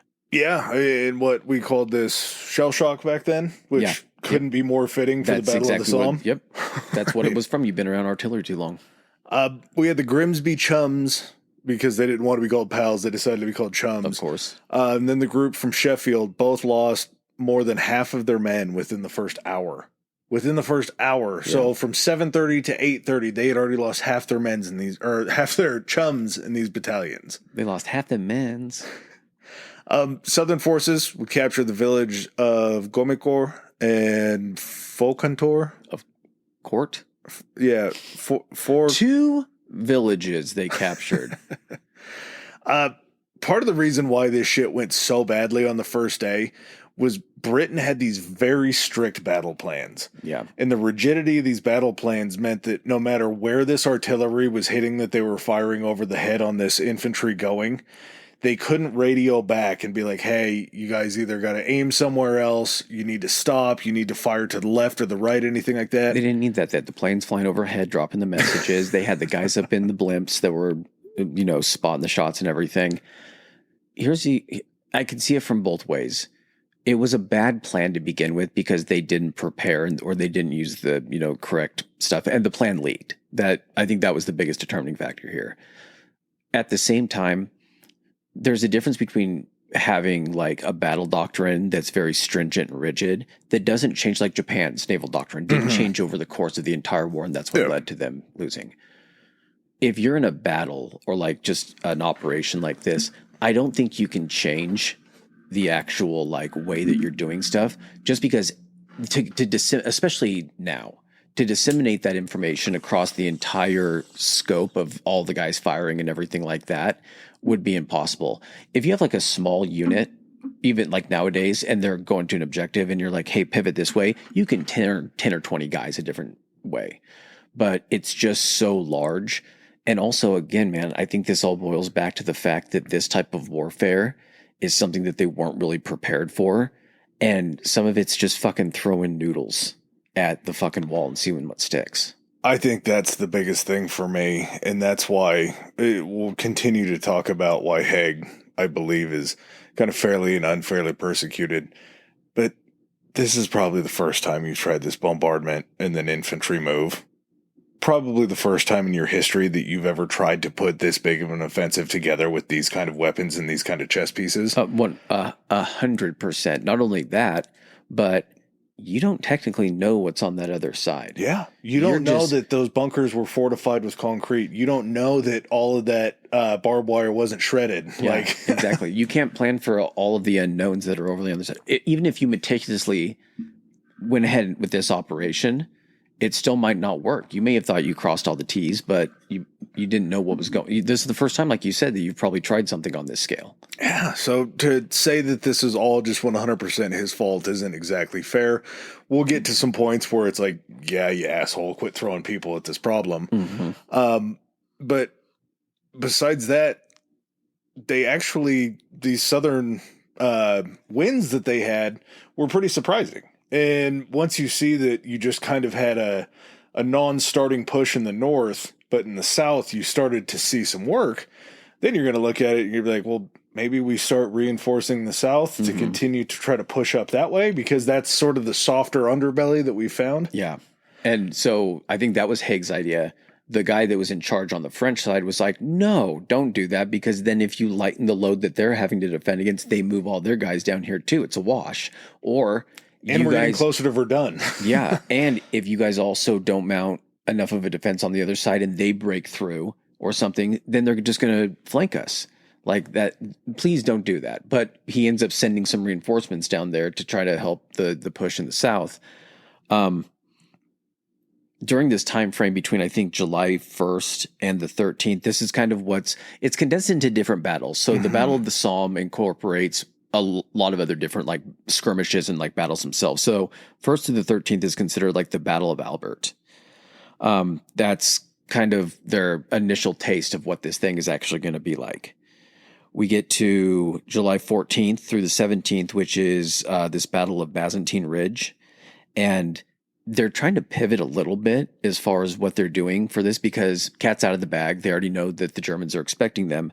But what they're going to do this time is, instead of giving them that time after the large bombardment to actually then reoccupy positions and start firing back, why don't we just take the artillery and we actually just like keep it firing in front of our guys? So we'll start firing at their line and everything. And then as our guys leave the trenches while we're still firing, we'll just keep incrementally moving our fire further and further away. This creeping barrage that we'll actually go ahead and do. And we'll try this thing. We'll do a bombardment fake out. So what we're going to do is we're going to do a bombardment, and then we're going to stop. And they'll be like, oh, okay, they're done doing their bombardment. And they'll go reoccupy their positions. And we'll start kind of moving people out of an area. So like their spotter planes think that we're done with it. And then whammo, we'll turn right around and we'll start bombarding them again while they're still in the positions, and we'll get them all. The creeping barrage, and I understand that I'm thinking at this on a very smaller level than the amount of room that they had. The creeping barrage sounds like the worst idea that I've ever heard in my life. Yes. Because if your guys are moving faster than expected and you're trying to go back and tell the artillery, hey, they're moving up faster into your guys' line of fire, slow down, it's going to take some time. Also, the one in probably much less than 1 million chance that somehow one of those shells falls short of where you're firing. The propellant doesn't ignite all of it properly and everything. Here's the other thing that I was thinking of. I was kind of going through and watching like artillery pieces fire just to kind of see, because some of them like are pretty cool, like the hydraulics on them and everything. Some of them were on wooden wheels. Some of them were on larger like steel wheels, but they almost set the wheels in like kind of like a sling or a cradle, because it had to have some type of recoil. So when it came back and recoiled, it would kind of go up on the sling and then it would settle back into its position. You have to keep those wheels in the same spot to continue firing in the same at that area. exact same spot. Other ones just had essentially like bases. When these things are firing from so far away, even a fraction of an inch could send the shell higher, making it drop shorter. And these things are constantly firing. And they're just like, well, yeah, we'll just keep going a little bit forward and forward and forward, not knowing essentially if these things are shifting on their bases or anything, and could completely throw these guys moving up behind it into the path. Also, if they're moving slower than expected and you're shelling an area and continue to move forward, anybody that didn't get blown out by that artillery is going to be standing at the ready waiting for that infantry to just come marching up. Now you've defeated the purpose of it. Yep. You're giving them time to... This is the point why we did the creeping barrage, so they don't have time to reoccupy those defensive positions. Yeah, either you're shooting your own guys from behind or you're just setting them up for slaughter. I mean, it's a strategy. We're talking about all the ways that it should go wrong and probably in some ways did. It ends up being kind of successful because most of their objectives during that July 14th to 17th battle end up succeeding. They don't accomplish everything that they were set up to do, but most of their objectives they actually end up doing. Yeah, they still have a very large casualty count. Oh yeah, I didn't that's never in the objective. It's not like, hey, let's do this, but let's, of course it's keep casualties to a minimum, but you just hear about the success. Yeah. Well, they could have gone further. Unfortunately, they started to run into these communication errors. And when the communication failures start coming up, anything beyond just this kind of primary goal that they're trying to achieve, they can't keep moving forward. It's like, technically, it's like the supply line idea where you can't outpace your supply line except for your communication just doesn't make it back far enough to where you're just scrapping it for the day. Part of me kind of thinks that's why this section was actually a little bit shorter as far as this battle goes, is because they were like, stop, hold up, we got to kind of figure out where we're at right now. So end of the battle. Yeah, it's like their success confused them. Yeah, like this is way different than it was the last time. We didn't expect to get this far. What are we supposed to do now that we're here? Usually at this point we're yelling at each other. Mm-hmm. On July 19th and 20th, a little bit of distance away, about 50 miles south of kind of the Somme battleground, this the Australian Imperial Force, was basically kind of sent out to kind of probe and scout for weaknesses and try to kind of find deficiencies like in the German line, and to basically, if they had to engage, delay troops from actually coming up and reinforcing other areas of the Somme. Basically, these guys were rushed into this operation, not just what they were supposed to be doing, not the combat or anything, but just this thing, as a whole. They were inexperienced with trench warfare, and they completely underestimated the German forces that they would be running into or going up against that they thought. They call this the worst 24 hours in Australian history. Out of the 7,080 British Expeditionary Force casualties during this operation, 5,533 of them were Australian. This is the Battle of Fromelles, right? Yes. That's what a shitty introduction to war. Yeah. That they bring you into that and you're just mowed down at that over 2 days. Yeah. That's, again, we're not a math podcast, but that feels like one a minute at least. Mm-hmm. I mean, well over one a minute, I would say, for 2 days. Trying to think, 24 times 6. I don't know. Don't make me math. It's a lot. It's way too many. Got to be close to one a minute. And again, these are people that are fighting for the Queen. They're not even a part of. They had no allegiance to, Belgium. Yeah. Australia might not even have known where Belgium was. Yeah. And because Belgium got taken into by the Germans, all of a sudden they're over there fighting These guys have had to take the longest fucking trip out of anybody, and this is what they run into. For some of them, this was the first time that their family had been back to Europe since they were sent down on the jail. Absolutely. On the jail ships. Absolutely. July 23rd, the Battle of Poitiers. Sees the 1st Australian Division. I love this shit. We're getting the good Aussies in now. I mean, they're all good, but The 1st Aussie Division captures the village and holds it throughout a German bombardment. Captured it in one day. They end up taking it, and they hold it through a German bombardment. So, like, maybe there were spots to hide inside the village. Maybe they weren't trying to attack the village specifically, just because if they take it back, it shouldn't be completely decimated. And all these areas too are within what was previously like the German held area. Yeah. Which means that the Germans had these things completely spotted. They knew that they could walk the distance and be like, let's not guess how far this village is away from these batteries. Like, tell us how far it is and everything. The Germans are already dialed in. It's not like the initial, like, Somme bombardments for the Entente where it's just like, we're just throwing some shit out there. Well, when we continue to go through these battles aren't like they're marching for days to a new village. It's not far enough to make it a long voyage between these battles. Yeah. Like, it's when we talk about the total area that's gained, you're going to be like, oh shit, all that took place in that much of a space. Exactly. Yeah. They were there for 4.5 months in that area. Yeah. The second phase, which occurs kind of during July and September, sees a little bit of a change in strategy where they're now trying to capture these little fortified towns to try to hold them as strong points. They're trying to capture like little covered forested areas, basically anything that's like on high ground. And they're basically using that because they've discovered at this point, hey, if we don't have people watching where all of our artillery is falling, this thing isn't working. Yeah. So they kind of pivot and their priorities become more so like, let's make sure we're being accurate and a little bit more prepared on this.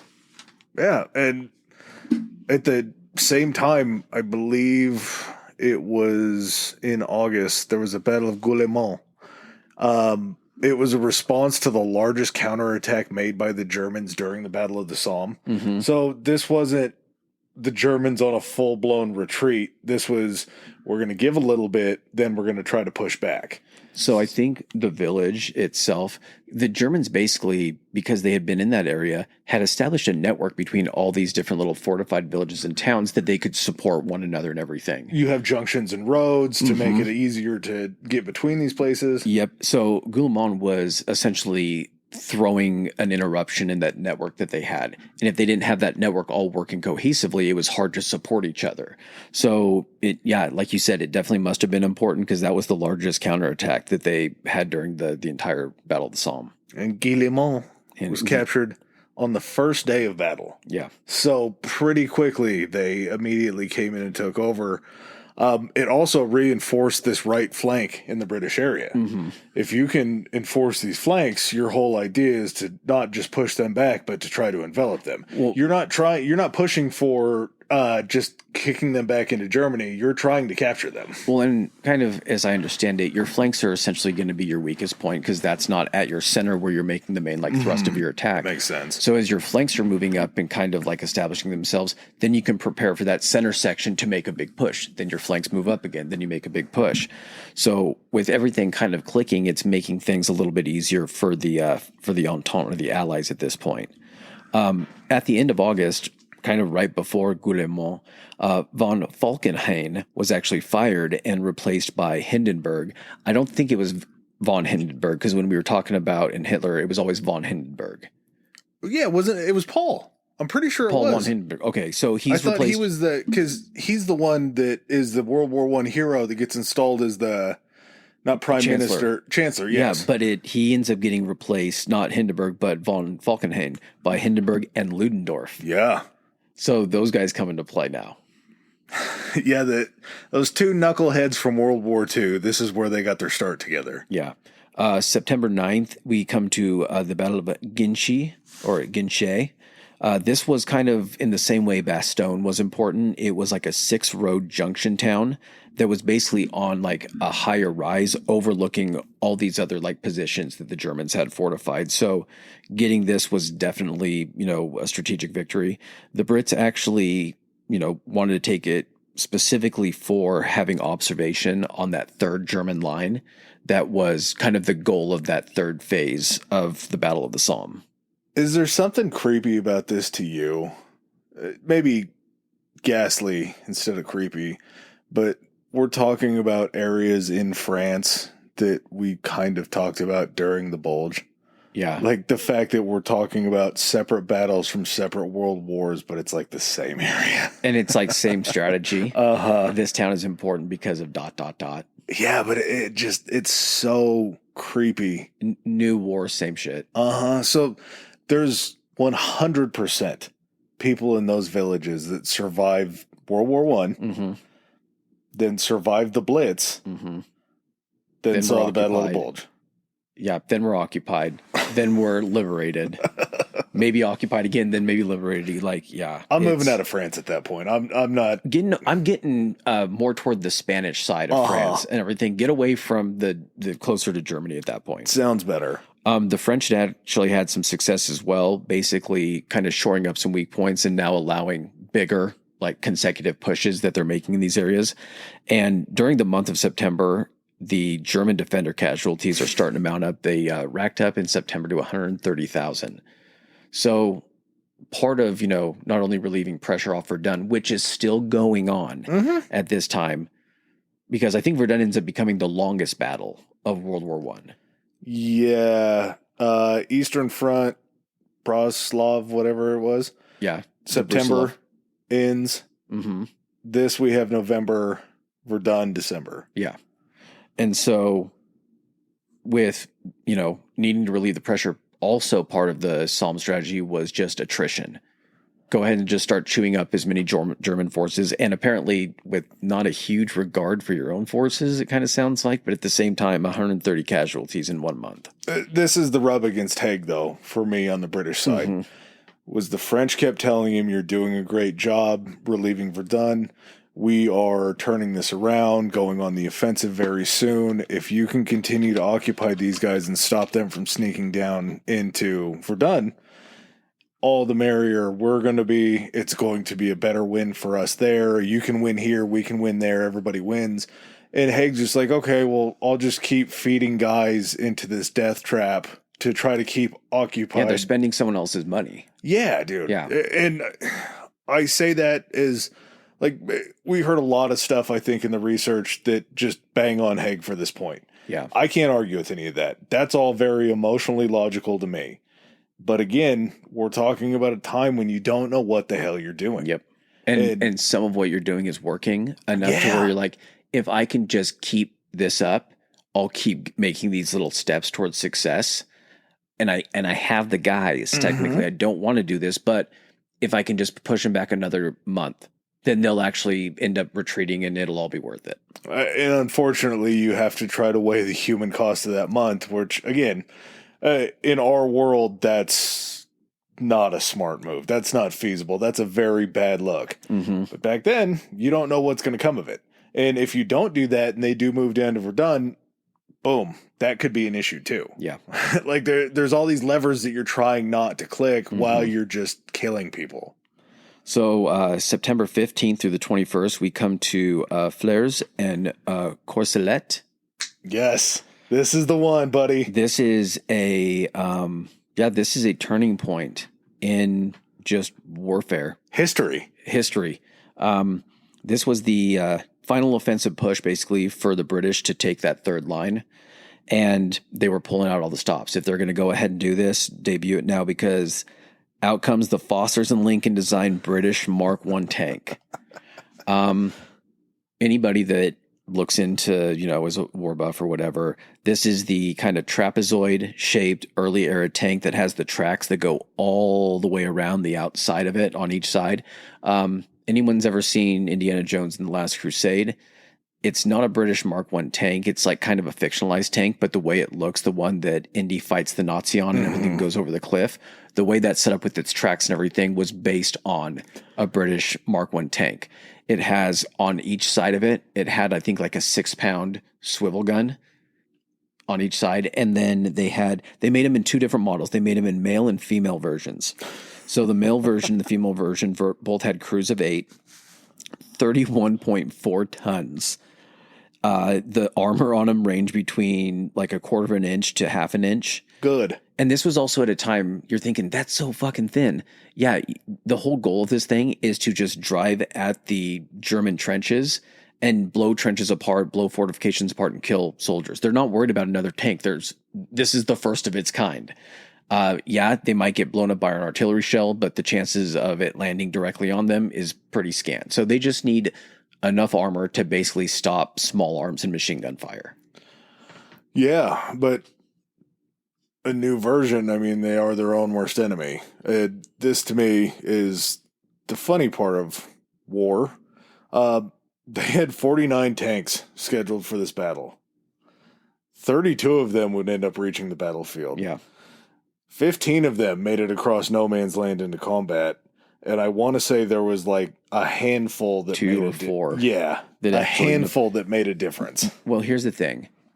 They know that they can't delay this operation, this taking of the third line or anything like that. They're kind of on a time crunch.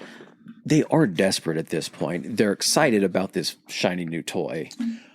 That's where I don't blame them. Because if I had one of these and I knew nobody else had seen it, and anybody on my line in the Expeditionary Force that asked what it was, if by chance they saw it, and I had to tell them that's tanks to hold the water so you guys have rations out in the field, I'm going to use it.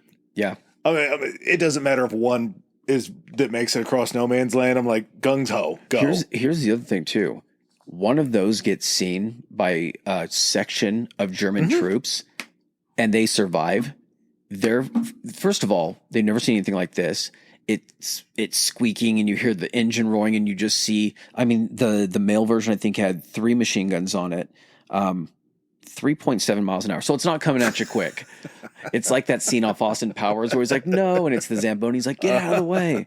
But I mean, you see this thing coming at you that has machine guns firing and these cannons firing, and you're doing nothing to slow it down. There's nothing you can do to stop it. It's terrifying. You're fucking telling everyone about this mechanical beast that you just went against. Yeah, might as well have been a metal dinosaur. Yeah, exactly. Like, nobody's going to believe you until somebody else comes up and verifies the story, and then everybody's going to be terrified. The female versions of this sounded even fucking better and like more kind of prepared for this. They had, I think, 8 machine guns on it, just kind of all in all positions around it. And their entire job was to just follow the male one and just take out infantry from getting close enough to do anything to it. Did it have fat ass on it? They had wheels on the back to, I think, help them. Because the whole point of the design of those, why it kind of went up instead of like an inverted scoop in the front. Wasn't it because as they fell over trenches, they wanted to try to get grip on the other side? The whole point of that design was because it had to be wide enough to be able to get to the other side of the trench and then pull itself across. So yes, as it went forward, that section would kind of dip down. It would then get grip on the other side. And by the time the majority of it was on the other side, the tail end of it would then be. And I think the reason they put those wheels on the back is to help kind of with some steering aspect of it, but also because it extended the back of it to where they could get further across the trench. That lever point for it to just fall back and tip down into the trench. And they still did, because you couldn't see shit out of them. You're staring through a tiny little slit.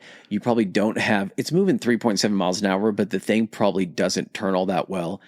It weighs, again, 31 tons. And it doesn't have, if you look at it, it looks like it's just dragging its fucking belly. Yeah. It has no lift, so if it gets on anything, it can bog down. But more of a slug than a tank. Exactly, but still just terrifying for someone that's never seen it. Yeah. But this was also the first battle that all forms of warfare, land warfare, were unleashed at the same time. Tanks, airplanes, and then infantry and artillery. Crazy. Yeah. I didn't see gas in this one. I don't think they used gas. That was prior to. And I want to say they even used it prior to the Somme. Which is fucking crazy, man. This might have been the first battle that the British used it, but the Germans would use it in Ypres, something like that. Yeah. Ypres there was several battles. Like there was multiple, like there was a third battle of Ypres or whatever it was. Yeah. So, I mean, they pulled out all of the stops. And then you don't have tanks now. Yeah. Because the ones that maybe they made it there, you had to get a 31-ton tank even there to the battlefield. Some of them don't work. You got to be working on them to be able to roll them out on the next battle, you would hope, right? Probably, yeah. Anything that stayed behind. At the same time, are there a lot of spare parts for these things? Who fucking knows how to work on these? You got like 2 mechanics over there taking care of all these things. Yeah, we haven't gotten to the point of manufacturing replacement parts for these yet. It's literally Foster and Lincoln who are there trying to get these things running. This one was very, very bad when it comes to casualties. So between the British, the New Zealanders, the Canadians, and the French casualties totaled up to 29,376. So we're dropping almost another 30K just on this single battle that lasted, what was it, from the 15th 7 to days, the 22nd? a week. Yeah, dude. Yeah. That's rough. That's a lot to take in. That's just on the Entente side, right? Mm-hmm. Yeah, because they don't. It's weird how all of September for the Germans, it's just a total amount of casualties. Yeah. Like I didn't see a lot for breaking down. Maybe it's because the Germans lied their asses off. Because why wouldn't you? But now we're in the issue of we're coming into this fall rainy season before the snow, and we've talked. What'd you call it? A sunny day in hell, or Sunlit day in hell? Yeah, sunlit day in hell. Of an area that has been shelled to completion to where it's just a big ball of mud dough. but it's been during kind of the warmer months. Yeah. So what happens when you start to get a little more moisture? You start to get into those colder months and everything prior to stuff freezing. When it does freeze, it freezes in the trench. Like it's not like it smooths out, but now you're starting to get bogged down with wet weather, turning this stuff to slop. Trenches are filling, trench foot, all that crazy shit that we talked about during the World War I episode. That's now all starting to kind of be visible on the horizon. Yeah. And it starts to delay these battles and these offensives that are going on inside this whole Somme offensive. These weather delays hold them back. There is an attack by the French Sixth Army on Combles. That they had asked for reinforcements from the British. It delays the Battle of Morval, which starts September 25th to the 28th. Sorry, dear old chap, we're a bit preoccupied at the moment. Yeah, man. We're trying to fight a war up here. We're trying to take care of your asses. We don't need to be let in on your special mission. We're already in fucking France. And I'm sure the French are like, oh, you lazy assholes. We knew that you weren't going to do it. They're like, God damn it, we're not lazy. Okay, we'll help you out. Combels, whatever it's called, Morval, and Les Bouffes, a bunch of French towns would be captured, and the Germans are kind of starting. They've been bending, but now they're starting to break. Yeah, September is definitely the worst month for German casualties. And towards the end of September, it just starts to fall apart. So this normally, with the way the World War I had been being fought before the Somme, it would have been a problem for the Germans losing people like this, but it wouldn't have been backbreaking like this ends up being, because you could just pull guys from different areas. But you have now the combination with the Brusilov offensive, the Italian, offensive, and this going on. All of those reserves of troops have already had to be siphoned off to other areas that were, not faring even as well as the Germans were here. So it's kind of like you have the cookie jar behind you and you grab a cookie and you turn around, you're eating, and you're like, I got 5 cookies back there. But people are sneaking up behind you, taking other cookies, and you turn around and there's no cookies left. Well, this is exactly what's happening, because the Germans turn around to see if there's anything left in the tank, and they're just like, oh. Not a lot here. Yeah. When the offensive on the Eastern Front lets up, when it's finally over and they've pulled back into a retreat, the reason that these towns that they were taking were so effective was it was denying those reinforcements to get kind of in the middle of this. Yeah. They were having to deal up there before they could really get into kind of the main area of this third trench. And once you're denying that resupply and you already see that there's an avalanche of losses coming your way, the Germans don't quite know what to do. And you have almost weather saving their asses at this point, because it's stopping this push that's going on from the Brits and from the French. There was a battle of Le Tronsloy and Anchor Heights. Ancre Heights. They were just constantly delayed by weather. They couldn't get this offensive going because everything was mud. You couldn't take 2 or 3 steps. There's pictures that you see on the internet of dudes that are like literally up to their knees in mud, and they just can't move. Here's the other thing too. As as the Entente are moving forward, they're having an opportunity probably to like kind of clean up like bodies and stuff and try to bring those bodies back and everything. Hopefully. But there is a period of time within kind of the first part of the operation back in July. Albert, wasn't it, when they signed the treaties to go collect bodies? Yeah, because they were just piling up and there wasn't any type of like cease of fire for them to collect all of these fucking corpses and wounded and everything. We talked about that way back during Homer, didn't we? When we were talking about... Not during the Trojan War, but was it during something it was Achilles. Okay. They would sign days of being like, we're at rest, so we can go and collect bodies. Yeah. And they'd be like tossing body parts to the other side, being like, I think this is from your guy. Yeah. He's got your sandal on. I was going to say, he looks like he's wearing flip-flops that you guys made. So you're going through on these days and you're checking either what's left of these decrepit bodies, or you're just trying to clear out an area to continue going on. You start to add mud into that equation, the Germans are going to be leaving some folks behind that you're going to be running into that are just bodies that are laying out in these fields. So in lieu of being able to continue to move forward, if you got a bunch of artillery, what do? You just start launching bombardments for funsies. Yeah, if we can't get our troops out there, our stuff can reach 5 miles.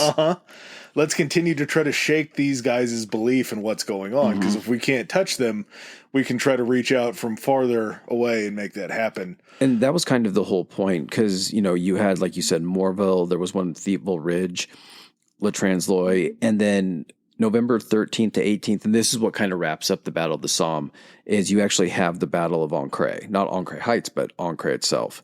This was kind of the last operation of the year for the British and the French, and they kind of stopped here to set up for continued advance after the winter of basically at the start of 1917. So end of the winter of 1916 for their new offensive that they were going to be launching once shit got a little bit better as far as conditions and people could actually move around once it warmed up in 1917. Well, they're jockeying for a better position come February, January, or whenever. Yeah, because you get to reinforce that position the entire winter to be ready when spring hits. And so that plus another, some other combination of factors, basically also just saying, hey, you guys need to keep up pressure or the perception of pressure here that you're going to be launching this huge attack. So Germany keeps funneling resources. So when spring hits, they're there to repel whatever they think that you're gearing up for. We can't have them sending guys to then go reinforce the Eastern Front or go down to Italy and stuff. We got another offensive we're planning on firing up here soon. Your job's keep not resources done because winter has kicked in. This is now you guys needing to just kind of keep all these Germans where they're at. Yeah, and come January, come the thaw, if you can keep them, because it ends up, what is it? Most of the operations that happened in 1917 that were still in the Somme were just trying to keep the Germans' attention while other plans were being put in place. Yeah. So they're trying to, it's almost like a false kind of just keep you interested. Stalling tactic is basically what it is. Back in September, the Germans obviously saw stuff going south back as early as September, but they began work on this thing called the Hindenburg Line. And I think you said that was 25 miles behind the German front line. Yeah, sounds right. So I don't know if that was the very front or that was where their third line was, but even if you say 25, 19 miles, whatever it is. So they start preparing this position as basically this is where we're stopping. This is where we're actually going to hold them. We're going to get this thing prepared. We're far enough back that we can fix all the deficiencies that all these other lines had. And we're back to the point of where the British come against this. They're going to take so many losses that, it'll give us the advantage going forward. Well, they started in September, and by the time there needed to be this retreat going back to the Hindenburg Line, it had only been a couple months. So they end up coming back to this partially finished, not really defensible line here. So they kind of have to get to work and be trying to get this thing up and going all winter long. Yeah, you're working as hard as you can to try to build this, and then you realize you're like, shit, we have half the amount of time that we had slated to build this thing, and these guys are going to be coming back just battered and beaten and bruised to get through there. This wasn't a knockout blow for the Germans. The Germans still had some pretty big wins coming up in 1918 still. So this wasn't like the turning point necessarily, because the Germans still can be effective after this. But it was almost like this is the beginning of breaking the German spirit, because the Germans knew, based upon the plan to try to sweep through France quick to focus on Russia, they knew that they had to get in a lot of quick jabs to survive this fight. Not only did they technically lose the Battle of the Somme, but their casualties justified what should have been a win as far as kind of anyone was concerned. Yeah. There was over 1 million casualties combined during this 4.5 months, which is fucking nuts. Over 1 million casualties took just in this area. And what was the area that they ended up taking? What cost over 1 million casualties? How big was the area? 6 miles. 6 miles deep, 20 miles long. For over 1 million casualties.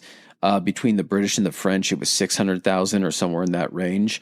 400,000 of those were British.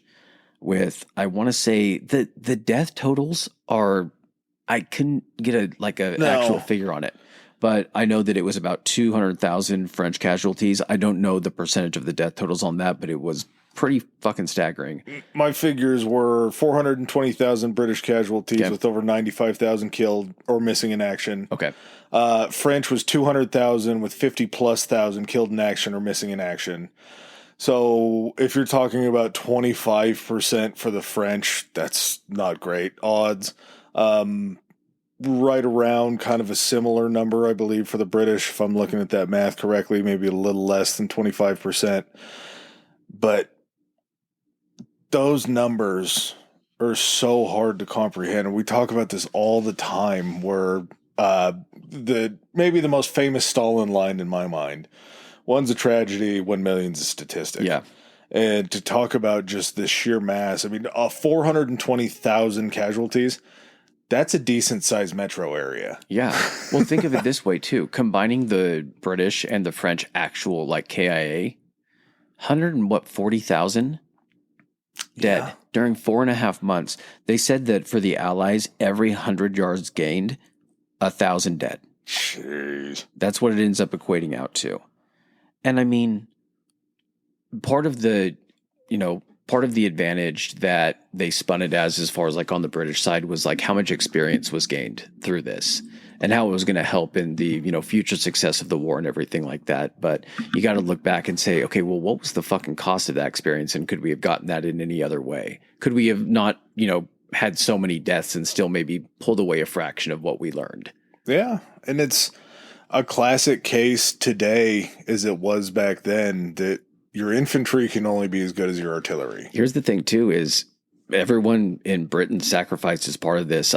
Even, people in really, really high positions weren't exempt from it, because the sitting prime minister of Britain, his son was killed during the Battle of the Somme. So, I mean, it's crazy to say that, pretty much everyone in Britain was touched by this just singularly, this battle alone, whether it was through the PALS battalions or anything like that. And another, not to send this off on a bum or anything like that, but fuck, this was the golden opportunity right here. Hitler almost died during the Battle of the Somme. All that had to happen was that piece of shrapnel that he took in his leg. Had that thing just been a little bit, further up, if it caught that artery, caught him right in the fucking neck. And that would have been perfect, because then I was thinking about the whole argument. It was could you kill baby Hitler? Be this would have been the perfect fucking time for Hitler to end up kicking it. Yeah, we could have killed early 20s Hitler. Yeah, casualty of war like that. So just an insane missed opportunity during the Battle of the Somme. Probably, dare I say it, the greatest loss in the Battle of the Somme was that piece of shrapnel not hitting Hitler in the head or in the neck. Yeah, we were inches away. So close. A different world. German casualties, this is again their numbers, so everything kind of varies. I didn't even get a deaths. Around 440,000 casualties. Big number here, 73,000 captured. 73,000 prisoners of war is going to put a dent in any army. Again, this is World War I. What are the fucking conditions that these guys are staying in? Probably not good. Nope. I mean, when they were bringing people on for the PALS battalions and stuff, they didn't have proper housing for them to even start training, so they would just put up tents in cities for these guys to not sleep at home and to kind of start getting used to it. Just get immersed in it right away. Yeah. So if you have 73,000 prisoners of war, where are you putting them? You're the PALS battalion guys. You're like, we're going to set you up in tents. Oh, getting us used to it already. Actually, we're easing you guys into this. The tents are actually like a luxury. Yeah. Those are really nice. We're going to move you guys down to holes in the mud here in like a week or two. We're going to spray you with fire hoses every single day. Yeah, we can't move you guys out of bedding straight to the mud. Like we lose too many people. More than 3 million people participated in the Battle of the Somme. That is so many people for 141 days. It's just... these numbers are staggering. That's still more than some populations, I believe, of some states in the United States. Oh, a lot. Not a majority, but a good amount. Yeah. Maybe more than the Dakotas combined. Yeah. As if this wasn't punishment enough to go through the Somme once, they end up returning to the Somme in 1918 for 2 more battles. So we kind of talked about this beforehand. What are you returning to? You're returning to just shelled out and beat to hell fields again. A little bit of greenery has probably tried to make its way back, and then that gets wiped out immediately. Part of me wonders, of course it's strategically important and everything. That's why it was fought over to begin with. But at the same time, does it almost feel like being in 1918, it's toward the end of it, Germany's kind of got to see the writing on the wall at this point. Do you do it as kind of a morale boost of being like, we're going to avenge the Somme or something like that to try to drum up morale and that fighting spirit? Because I don't know what the point of it is at that time. Possibly past glory to right a couple wrongs, like you say, but I think it was just... that's what worked the first time, and we aren't going to bring any new ideas to the well, so let's push them back in the same strategy. Yeah. And I don't know. I can't say that I wouldn't. I'm sure the people up north of this area would be pretty pissed, but if the Germans and the British were like, hey, do you guys just agree to move this like 60 miles north and then we can just keep fighting from the same spots? Like, don't try to advance any further. Let's just go due north for 60 miles onto some fresh ground to fight this. All I see it is from like the perspective of like a woodland creature. You have like a year off because it ends in, late 1916. It kicks off again, a couple battles in 1918. Let's say you have the year. You wait a couple months, nothing's going on. You move back into the area. You've got yourself established. You've got yourself a little squirrel family. Then all of a sudden, fucking humans start moving again. You're like, God damn it. It starts coming from the opposite direction it did before. Yeah. It's wild to think that they would return to such a battle-scarred place. And I think we used a picture of the Somme for the World War I episode. It's churned up. For one of the posts, use that ammo. Or use that shell picture for one of them. As far as kind of the significance of what this has lent to history has been, several fold. Tanks, planes, all that kind, planes, trains, and automobiles. This thing had everything. And as far as just kind of, we were talking about what was the whole point here? Yeah, this is you pointed out this is the example of how stupid war is. Yeah. Just how unnecessarily violent and terrible war has to be. Yeah. Because, what is it good for? 6 miles. 6 miles is what it's good for, apparently. And that's to claim a victory. You're claiming a victory on 6 miles when you lost 92,000 soldiers to death. Can literally, let's say you're at the furthest portion of the line that you took and you go up and you plant that fucking British flag down and everything like that. And you turn around and you go, fuck yeah. And you turn around, you pull out your binoculars. And 6 miles back in the distance, however far it is, you can see the starting point where someone else has their British flag waved up and be like, we made it. There's just dudes jumping up and down out of the trenches cheering for you back there, and you can almost hear their screams because it's 6 miles away on an open field. Yeah. Oh, you got anything else? Glad we got back to World War I. Yeah. Obviously, Verdun's going to be fun. The Eastern Front's going to be fun. Jutland is going to be a lot of fun, too, just because a naval battle is always interesting. Yeah, definitely. All right, guys. Well, thanks for joining us on another one. We'll catch you next week. Peace. All right, ladies and gentlemen, thanks for joining us for another episode. If you like what you heard, hit that subscribe and like button. Follow us. If you didn't like what you heard, still hit that anyway, because we'll probably cover something in the future that you do like. Please follow us on our social media. Adam, hit them with it. Our Instagram is historically high pod, historically high pod, and we are on Twitter at historically high. That's historically HI. All right. And if you guys want to send in any feedback, suggestions, hit us up on those two, or you can even do it on Gmail. It's historicallyhighpodcast@gmail.com. Thanks again. Peace.